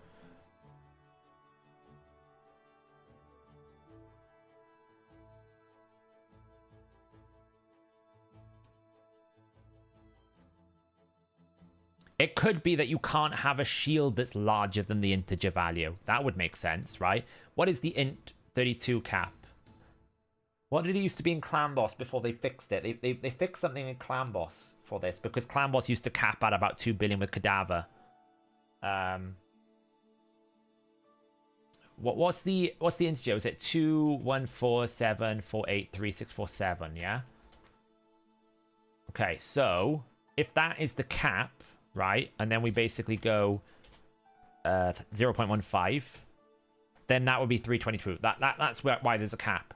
So there isn't actually a cap. It's just the game physically can't handle the shield you can grow. So the real question is, and this is probably a good one for you, Bright Bronco, when do we hit the cap? Right?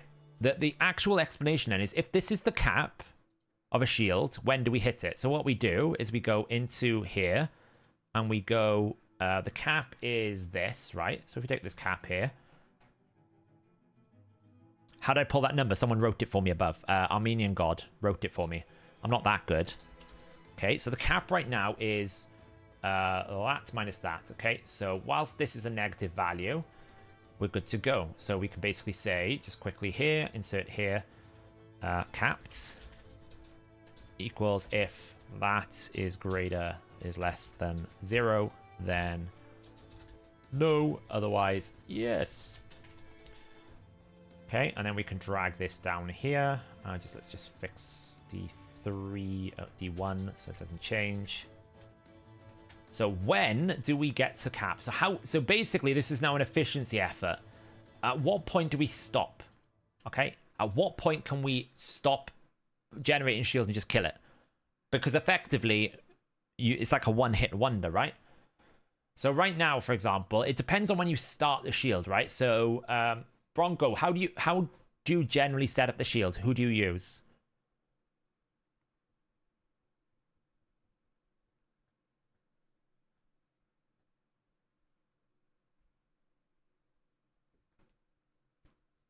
Yeah, but I'm not going to type it out like physically Acrobat.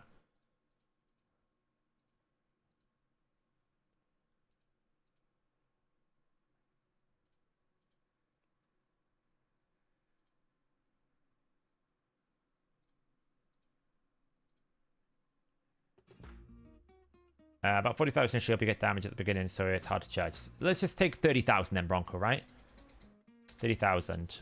So if we start with 9 buffs, and we're extending 3% per 9 buffs, this is on each individual, on a single hero, by the way. So if you're doing something like Yannicka, it's about the single one. If you're doing the Assel and Ironclad, you'll get there quicker because it's basically the combined. So what we should do is just do something here. I'm just going to push this over a little bit. Because what I want to do is I want to do... Oops. Yeah, I want to do that. What I want to do is this times 6.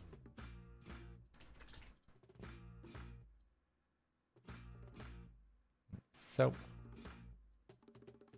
we're breaking XL here. If XL crashes, it's because of Plarium's coding, okay? Because Ironclad... Yeah, Ironclad, the way that it works is very simple. Okay. Ironclad is... Where is he? He's around here somewhere. Why can't I find him? He's an orc. He's going to heal 50% of any surplus healing, which means it's 100%, okay? And with Aslan, he will heal by the total value of all shields, which means that Aslan... Let me just double check his multiplier so we're absolutely certain here. He is going to heal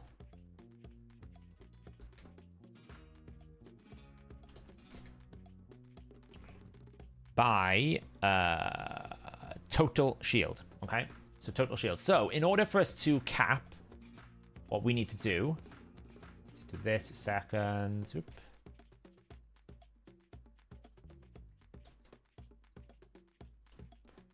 Let's do inserts. Cut, insert, delete, insert, copy, paste, and then we need to go if, what was that? If that is greater than that, oh, okay, I need to do... Copy, paste, cool, and then we need to just go if that. Nice. Drag it down. So with Ironclad, because it's based off the total shield, we can basically take the base value of a shield and multiply it by 6. So we're going to grow it the same way, because we're going to grow it linearly. We're going to assume that every person in the team has 9 buffs. And the way that it grows is not total grow, it's grown on the target, right? So it goes to the target, it goes, how many buffs does the target have? How quickly can I extend them? I can extend it by 9 on that one. Okay, I then take 9 times by 0.3 times the shield on that ally, add it to the ally, and then we move on to the next one. Which means a lot of these here, for example, will be individual. But let's just assume you get the same shield on everyone. You all have 9 buffs. Then that means the total shield that we can heal by is 1800. So how quickly do we get to cap? The question. How quickly do we get to cap? Well, on the individual with 9 buffs, we're going to get there by turn 48. So Yannicka, by the 48th extension, is going to do the most amount of damage you possibly can do, and you can't do any more. And with Yannicka, it's probably a one-hit wonder, because effectively, once the shield is stolen, you kind of have to start again, and you're probably not going to get another opportunity. I think that's a fair assessment, right, Bronco? It's kind of a one-hit wonder with Yannicka. Once you do it once, you can't really set up another Yannicka attack. That would be accurate, right?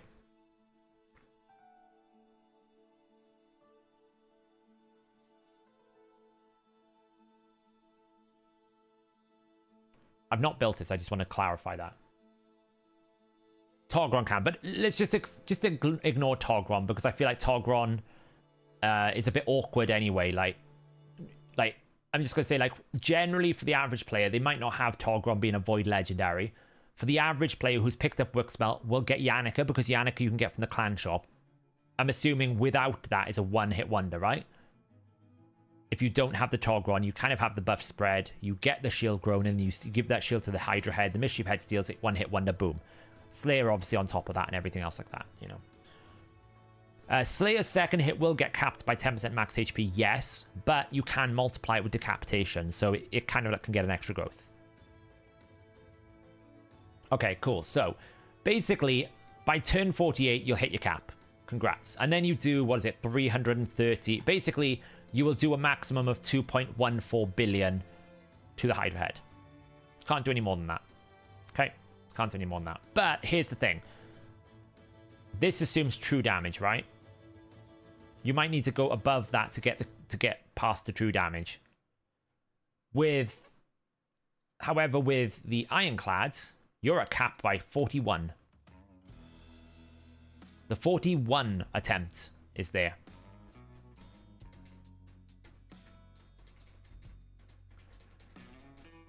And that is mainly because it's an exponential growth, right? Because as we're saying, we're only adding 10,000. It's only until we get to these larger numbers that we're actually growing it to enough to get to the integer. Yeah, it'll get reduced by defense. You might need to go a bit higher than that. We'd actually have to do a proper damage assessment based on a build with Yannicka to get it truly correct. But what we're generally saying is by the 50th usage, you get to the cap. Aesolin's the heal. So you basically use Aesolin, whatever you call him, the stalwart. He will heal by the total value of the shield.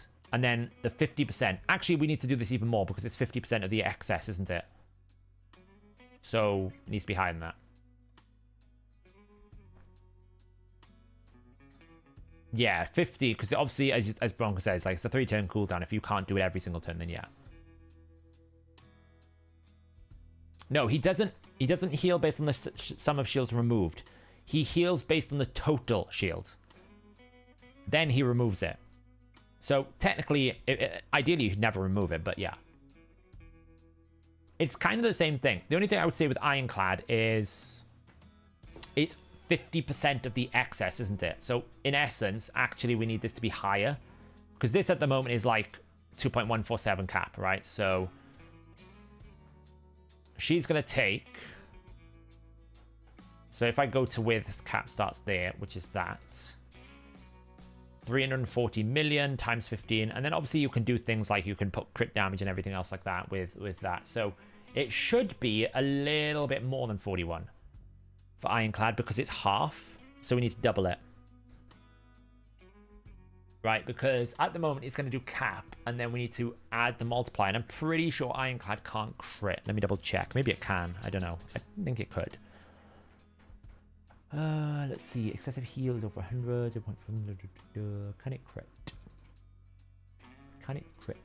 Maybe Ironclad can. If it can crit, it doesn't really matter.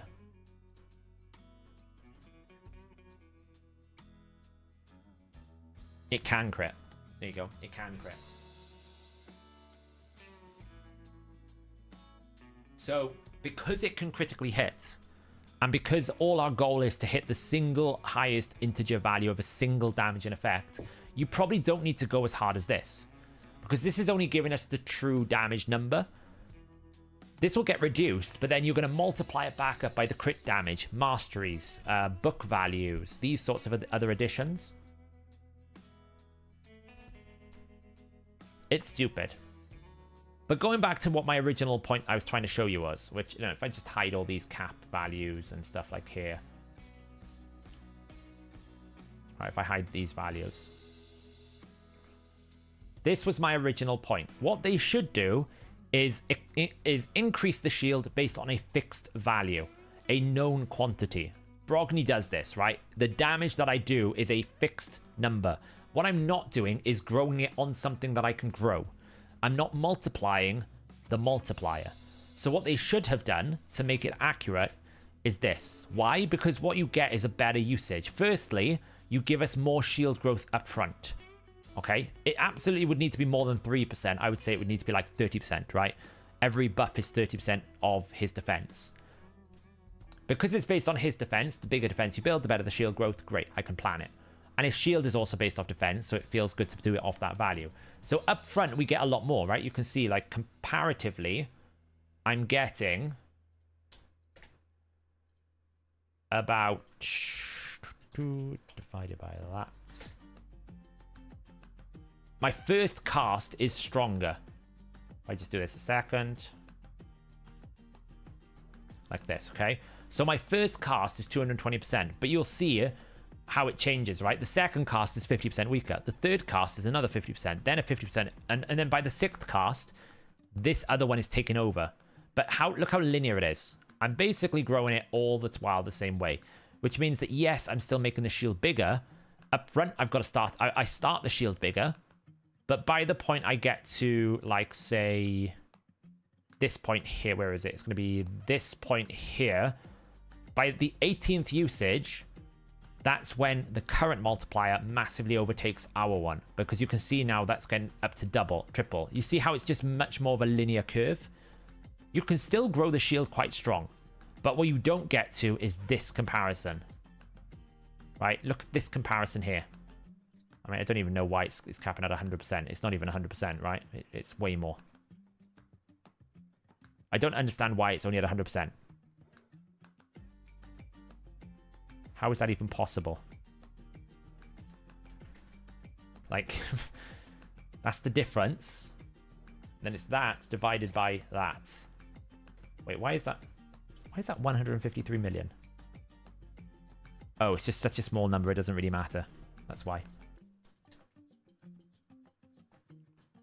But you see what I mean? It's a bad game design. Bad game design.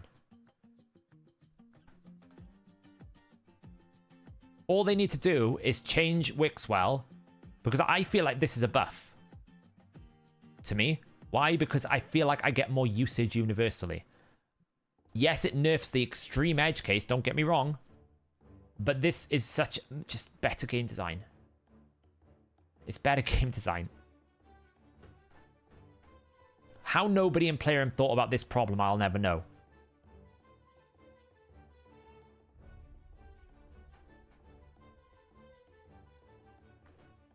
But yeah, effectively, if they didn't cap the shield, right? If they didn't cap the shield, you could get yourself up to what is this? Let me get the numbers out here.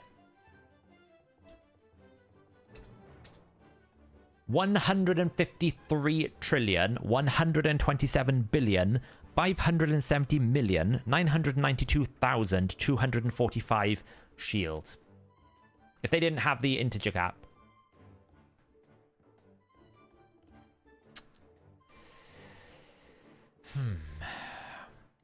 Yes.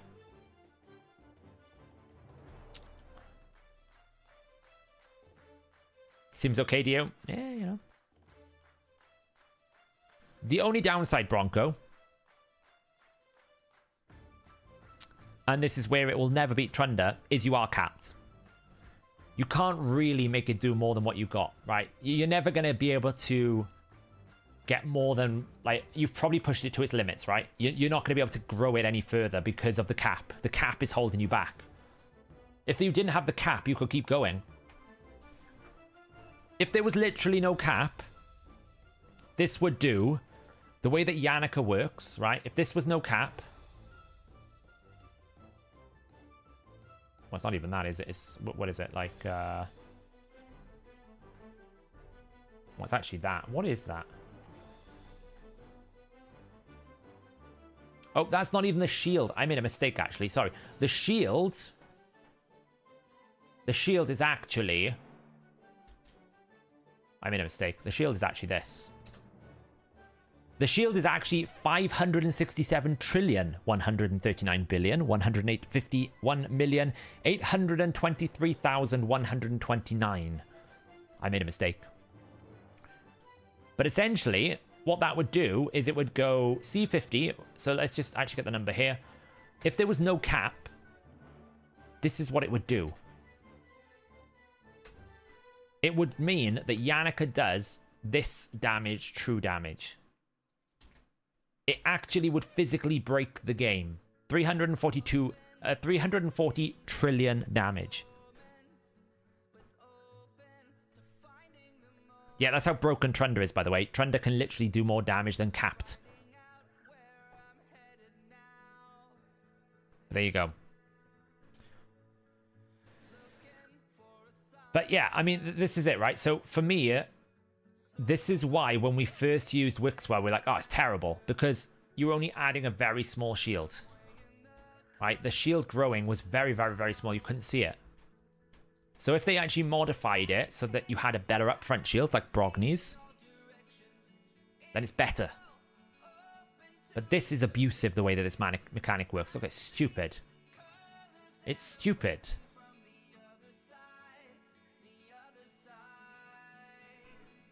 So...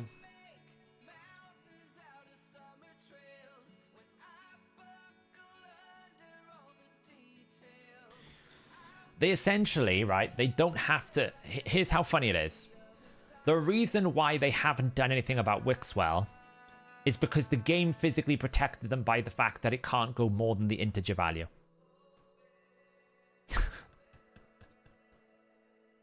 Like... they've effectively been saved by game, like, by computer programming principles. It's like... I don't know what to do anymore.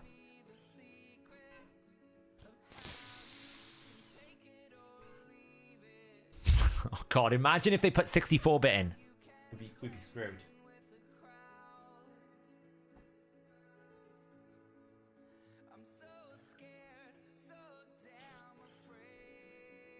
No, it's the shield, Adam. I don't think the shield can be of a larger size, so when you take the shield down, then it's fine. Either that, or whatever, whether it's the shield, whether it's something else, basically the principle is it can't take more than one, you know, the integer value, so...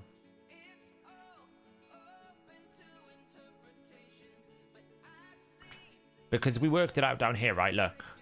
We basically said it was... if you take this, times it by 0.15...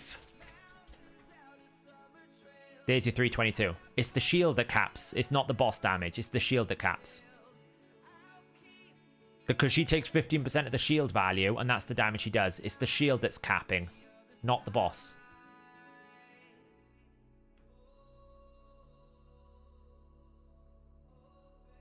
So... oh, sorry. Yeah. Basically, the integer cap is this value. If you take 15%, which is what Yannicka does 15%, that's where 322 million comes from. So it's the shield that will cap at that value. You can't get a bigger shield than this. Not because they've actually coded a bigger shield, but because the game physically can't handle it. That code cannot handle the amount of shield growth that Wixwell can do. Oh.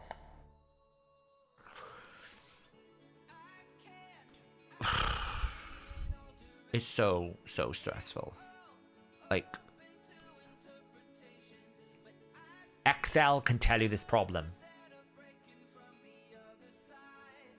As I said many a times, rule number 1, multiplying multipliers is bad game design.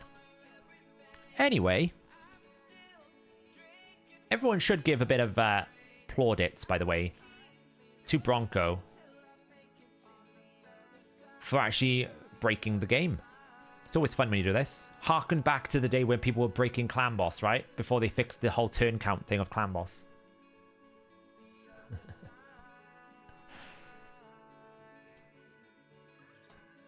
What? Cat. What? It's gonna stick. What? The cat is awake.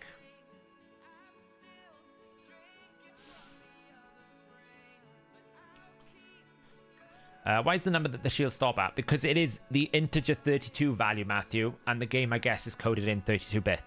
So the game can't physically handle a larger number. Essentially, that's the way it works. The game physically can't handle a larger number in that capacity.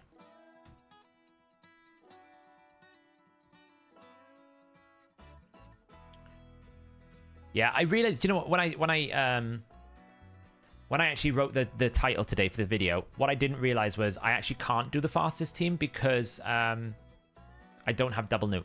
The fastest team will be like double newt. I don't have that, and I don't have Marius yet, so until I get Marius, I can't actually do the fastest one. But I'm going to try and build the fastest one that I possibly can. Oh, we're winning Hydro Clash. Pikachu's team is coming in hot. I'm going to try and win again. We got sniped again in Hydro Clash by another Trunder abuser. It's great fun. I'm stuck in this area of Centranus at the moment. I think I'm just going to wait for the regearing event. This wave here, I did upgrade a second Zargala. I think this is going to be something like this. Something based around this for me to beat. OVG's done it with a single Zargala, but a 6-star one with Crushing Rend. I think like double Zargala can do it. Like this setup here, right? I think this will be the setup I do and use one Zargala to kill wave 1, the other one to kill wave 2 and go for it that way.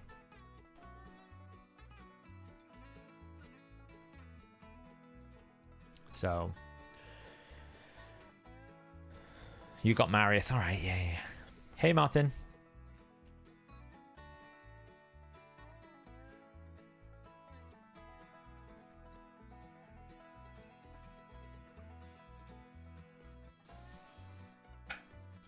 I mean, you can be incredibly successful and bad at the same time, last FFW. They had this problem in Diablo 4. They were multiplying multipliers with vulnerable and crit damage. The game was hugely successful, and then when people realized what was going wrong, they had to fix it to make the game more balanced, and the game was no longer successful. So, as much as Raid is successful, it doesn't mean that they're immune to bad game design, right? Every game has bad game design elements. It's just the way it is.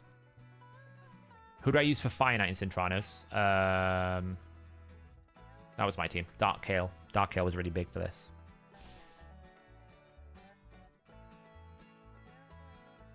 Oh, yeah, I'm sure he does. I wouldn't do it in 31 turns, right? But this type of setup is what I'm thinking. You can see the...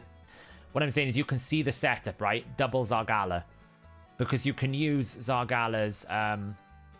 you can use this. So basically the idea is you go in with A3 on one target, and then you use A2 with the other Zargala to basically activate the A3. And then when you get to wave 2, the other Zargala that just killed everyone does A3, and the other Zargala instead then does the crack armor.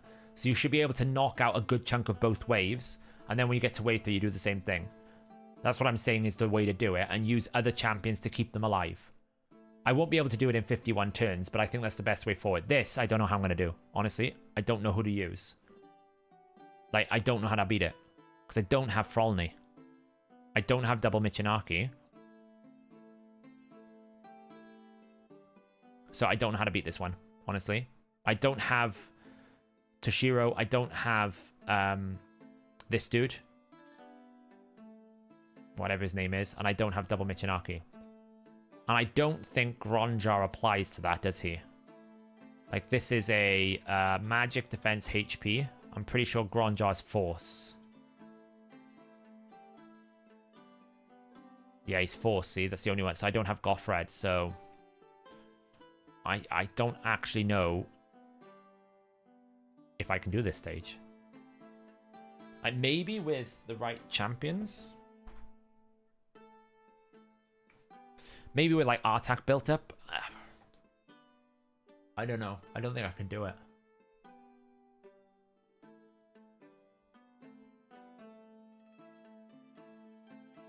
There's just no way to keep him alive. Like, maybe 6-star and Hotatsu. I might just have to ignore this one, go through S14, pick up this, pick up this, pick up this, pick up this. I don't think I did this last time, see? But I think I can do S14. I could do S19 if I wanted to, but that's a bit of effort. So I think I'm going to try and go through S14, get up to here, go to here, go to here. That's the way I'm going to do it.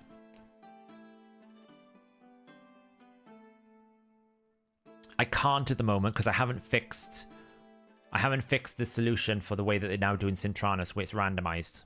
So I can't use the team suggestions because it will not use the right rotation. Hey Zeph, do you know how much more damage you do with decreased defense and weaken compared to the without is when actually? It's subjective to the target, Ryan. So weaken is easy, it's 25%. If you have weaken on someone, it's 25% more.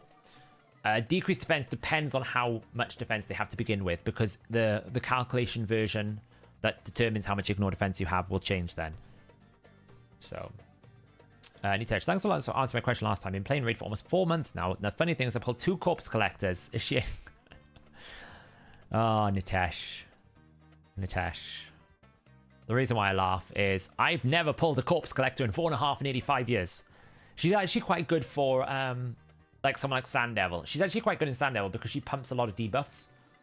Pretty good as a poisoner. Actually, one of the better epics in the game, I think.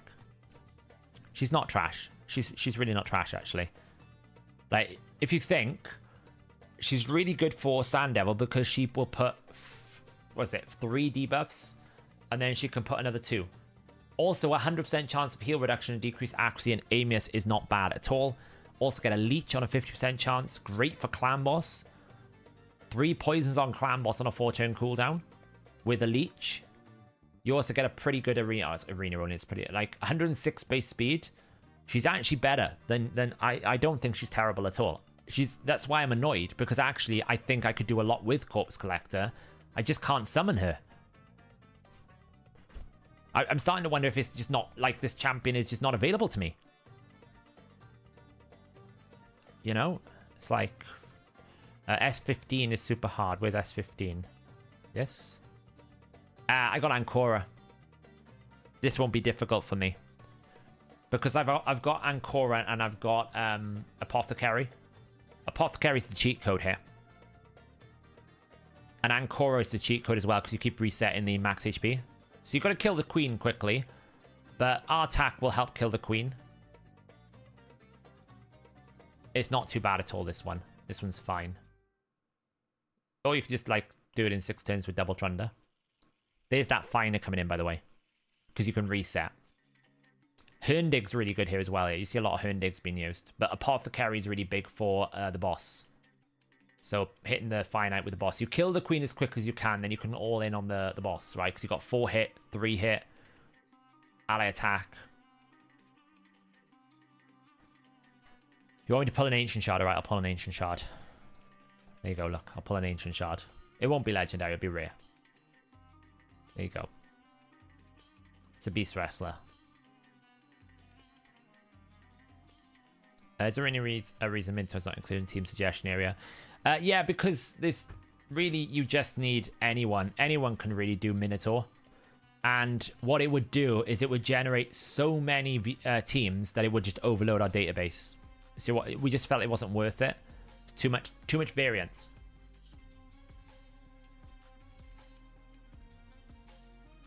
Well, to be fair, George, they did do a guaranteed sear. So I don't really like, they've done a guaranteed sear a few times, so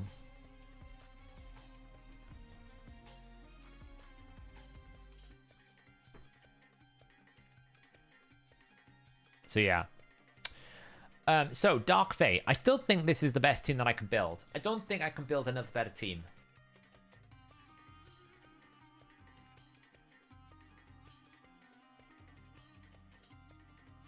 Using the available options I have here, I still think she's one of the best champions because of the AoE nuke potential and the self-buffing. Self-buff. I think this is still the best team. I don't know if I can get it any quicker. I was wondering if I could do like a nuke double whisper one-shot team. The problem with bringing Newt in and Marius, to be fair, into Dark Fae is they're both defense-based, which means they're actually harder to kill. You don't really want a hard team to kill for this, right? So that's kind of why you don't really want double Newt. And to be honest, Dark Fae's maximum HP is not that big. So a single target max HP like a Cold Heart, you will act... My Whispers will do more damage than that. My Whispers will out-damage a Cold Heart quite considerably. So...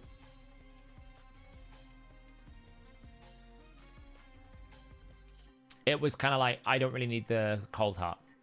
But you need someone to set up the Whisper, right? So you need like the decreased defense and weaken. So that's why Ruel is still pretty good here. It's whether or not you can like replace the Lissandra. But again, Lissandra is the best turn meter champion in the game for Dark Fae. Nobody can beat the turn meter control of Lissandra. 30% drop, 30% fill, increased speed, 100% drop. It's the strongest turn meter control. I don't think it's a stronger one. Like, Morrigan's not stronger than it. I don't think Armand's is stronger because it takes too much in terms of, like, time. I don't even think I can fit double Whisper because I'd have to sacrifice the Allure or the Whisper.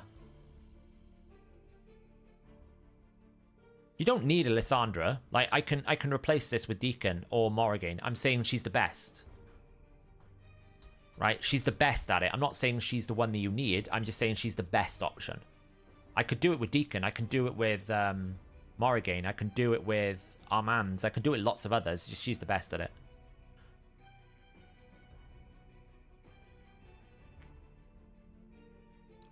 Yeah, but you don't really want Newt, though. Because he's defense, right? He's tanky. I don't want tanky champions. I want squishy champions. You want to be able to one-shot your clones. I'm just trying to think, is there anyone in my roster that can actually improve this? Like, I could get rid of Allure and maybe just bring double Whisper. We wouldn't have any turn meter control. Could try that. Might be faster.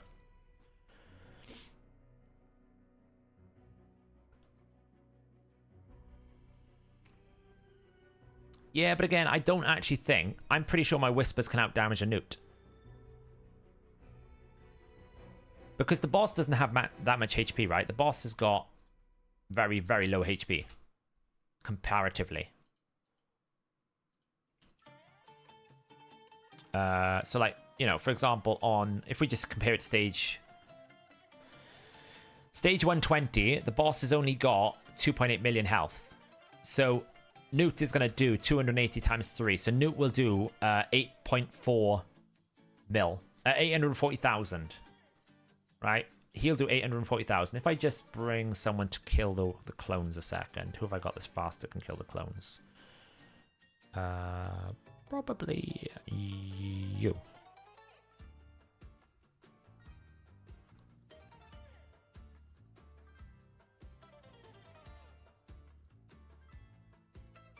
So now we've got to kill these.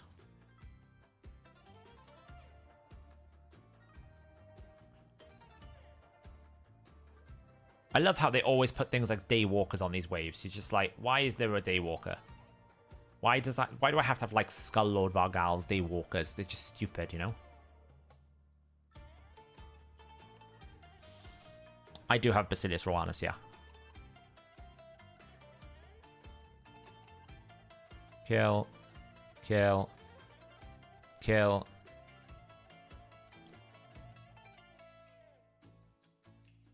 Kill. I just want to get to the boss so we can see the value of the damage, right? I have no idea if I've got enough accuracy. I should have checked this. So we can, like, boost. Switch form. Just want to do this so I can stun everyone.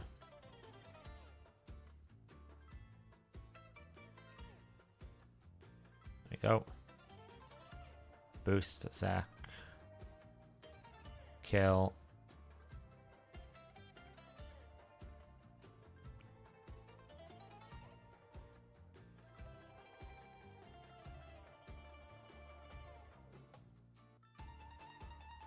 What? Word of caution, don't put reaction on your team. There we go. Okay, cool. So now that we've done this, I can just get some weaken. So I'm pretty sure when I set this up now that my Ruella, when it get the decreased defense, weaken. Cool. Let's just get rid of the veil buff. Okay, I'm pretty sure this is going to do more damage. This is 350. 405. Okay, remember he could do 800. This is like, if I compare it to the proper. So he would be able to do 840,000. She just did 400,000 in one hit. And I didn't have the right setup for it, right? Just dropped her meter. So this is how the setup would work. Like, so that's what? 130,000 extra turn. 299,000. Do you see what I mean? Like, I think she can outdamage a Newt. I'm pretty sure my Whispers can outdamage a Newt. Because Newt is A3 and then nothing for a while. Whereas she can do A2 into A3. And I think the combination of an A2 into an A3 is more damage than what Newt can do. Obviously, on stage 40, it's difficult to compare. I'm talking about stage 120. At stage 120, he would do 280,000 3 times, which is 840. I'm pretty sure that Whisper can deal a lot more than that. Or basically even.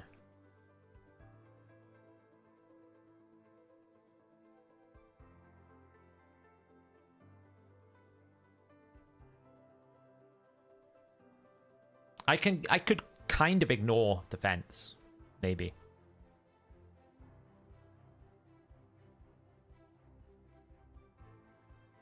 If I ignore the turn meter control, like I wonder if I can just get rid of turn meter control completely.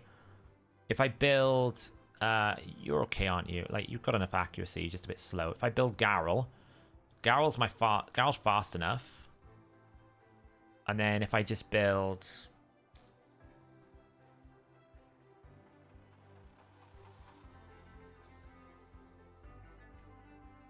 237.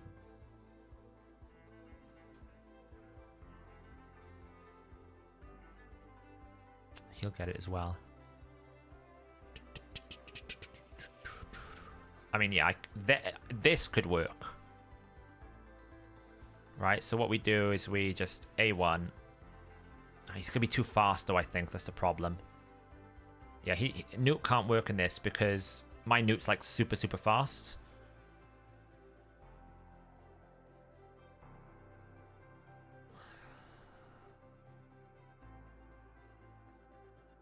I need an attack buff.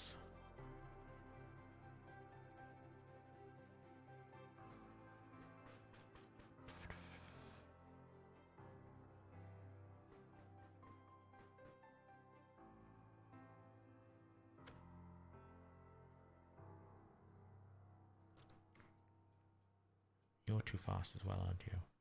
Oh, yeah. I'm trying to find an attack buff champion that is not faster than my Garrel at the moment. I mean, Pedride could work. Kind of sucks that we actually don't have any good auras. Let's see how Pedride works. What does he give, though? Ah, see, he gives a shield. I wonder what happens if we change Garrel's form. And we just whack.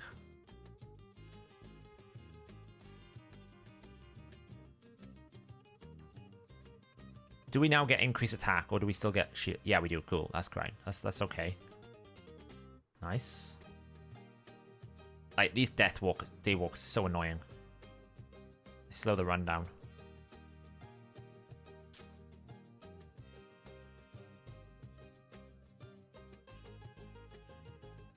Okay, so the concept is when we get to this, it will steal, we'll give the buff, then we ally attack. Garrel should one-shot. Nice. Then we can just A1 or whatever. Then we do, like, A1. Decrease defense, weaken. A1. Cleanse boost. We're setting up the rotation conceptually. Then we start whacking. Boost this up. Ally attack.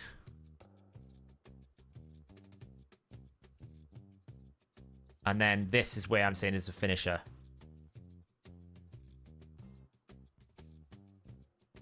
That could work, right?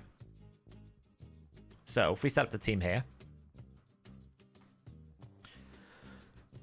in the sense that we'd have this. And what we do is we say, I want you to open. And then don't use. Don't use. Don't use. And we get to this one, I want to open. And then I want a first choice. But don't use. Pedrike on wave 1, we're just going to open. Open. I don't want you to use this. Don't use that. And then we first choice that. Then second choice that. Which one's the fast one? You open. Your first choice in that. Then second choice in that one. And then your first choice in this. Second choice in. First choice in. Second choice in. Let's see how this goes. Let's experiment. Let's experiment here. A1. Okay. A1. Yeah, extra turns. Metamorph. A1. Oh, wait. Hang on. Hang about now. Yes, Ruella doesn't have gear. She would probably need to be rebuilt before. If we do this, I'd probably rebuild her slightly. Wave 1. Please don't use anything.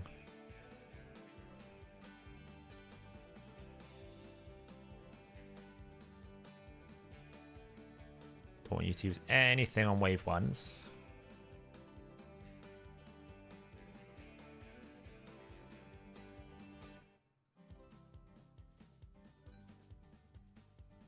Perfect. Boom, boom, boom. Like, cool. Let's try again. Okay, boom. Switch. Hey, YST, we're seeing if we can one-shot it without 2 meter control. Kill. Boom. Nice. Onwards. Kill. Kill. Then we ally attack. Kill. I probably shouldn't have reaction on my whisper, but it's actually okay, right? Because she's just gonna do more damage now. So cleanse. The fear kind of sucks though. I can't do anything about that, but it's fine. Boom. And now we kill him off.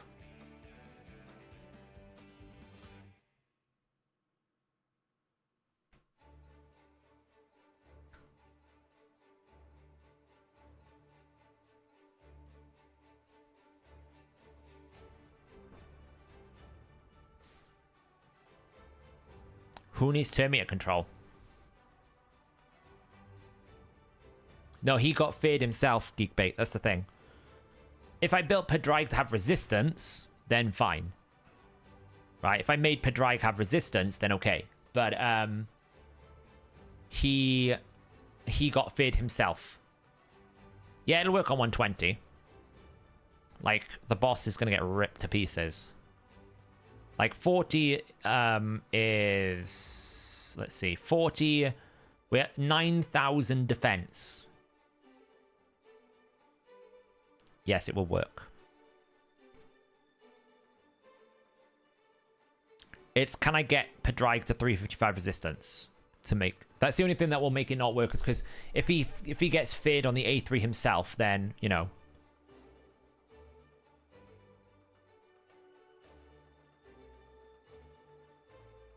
That will do it. No, I'm not top of the leaderboard here, surely. Not even close, like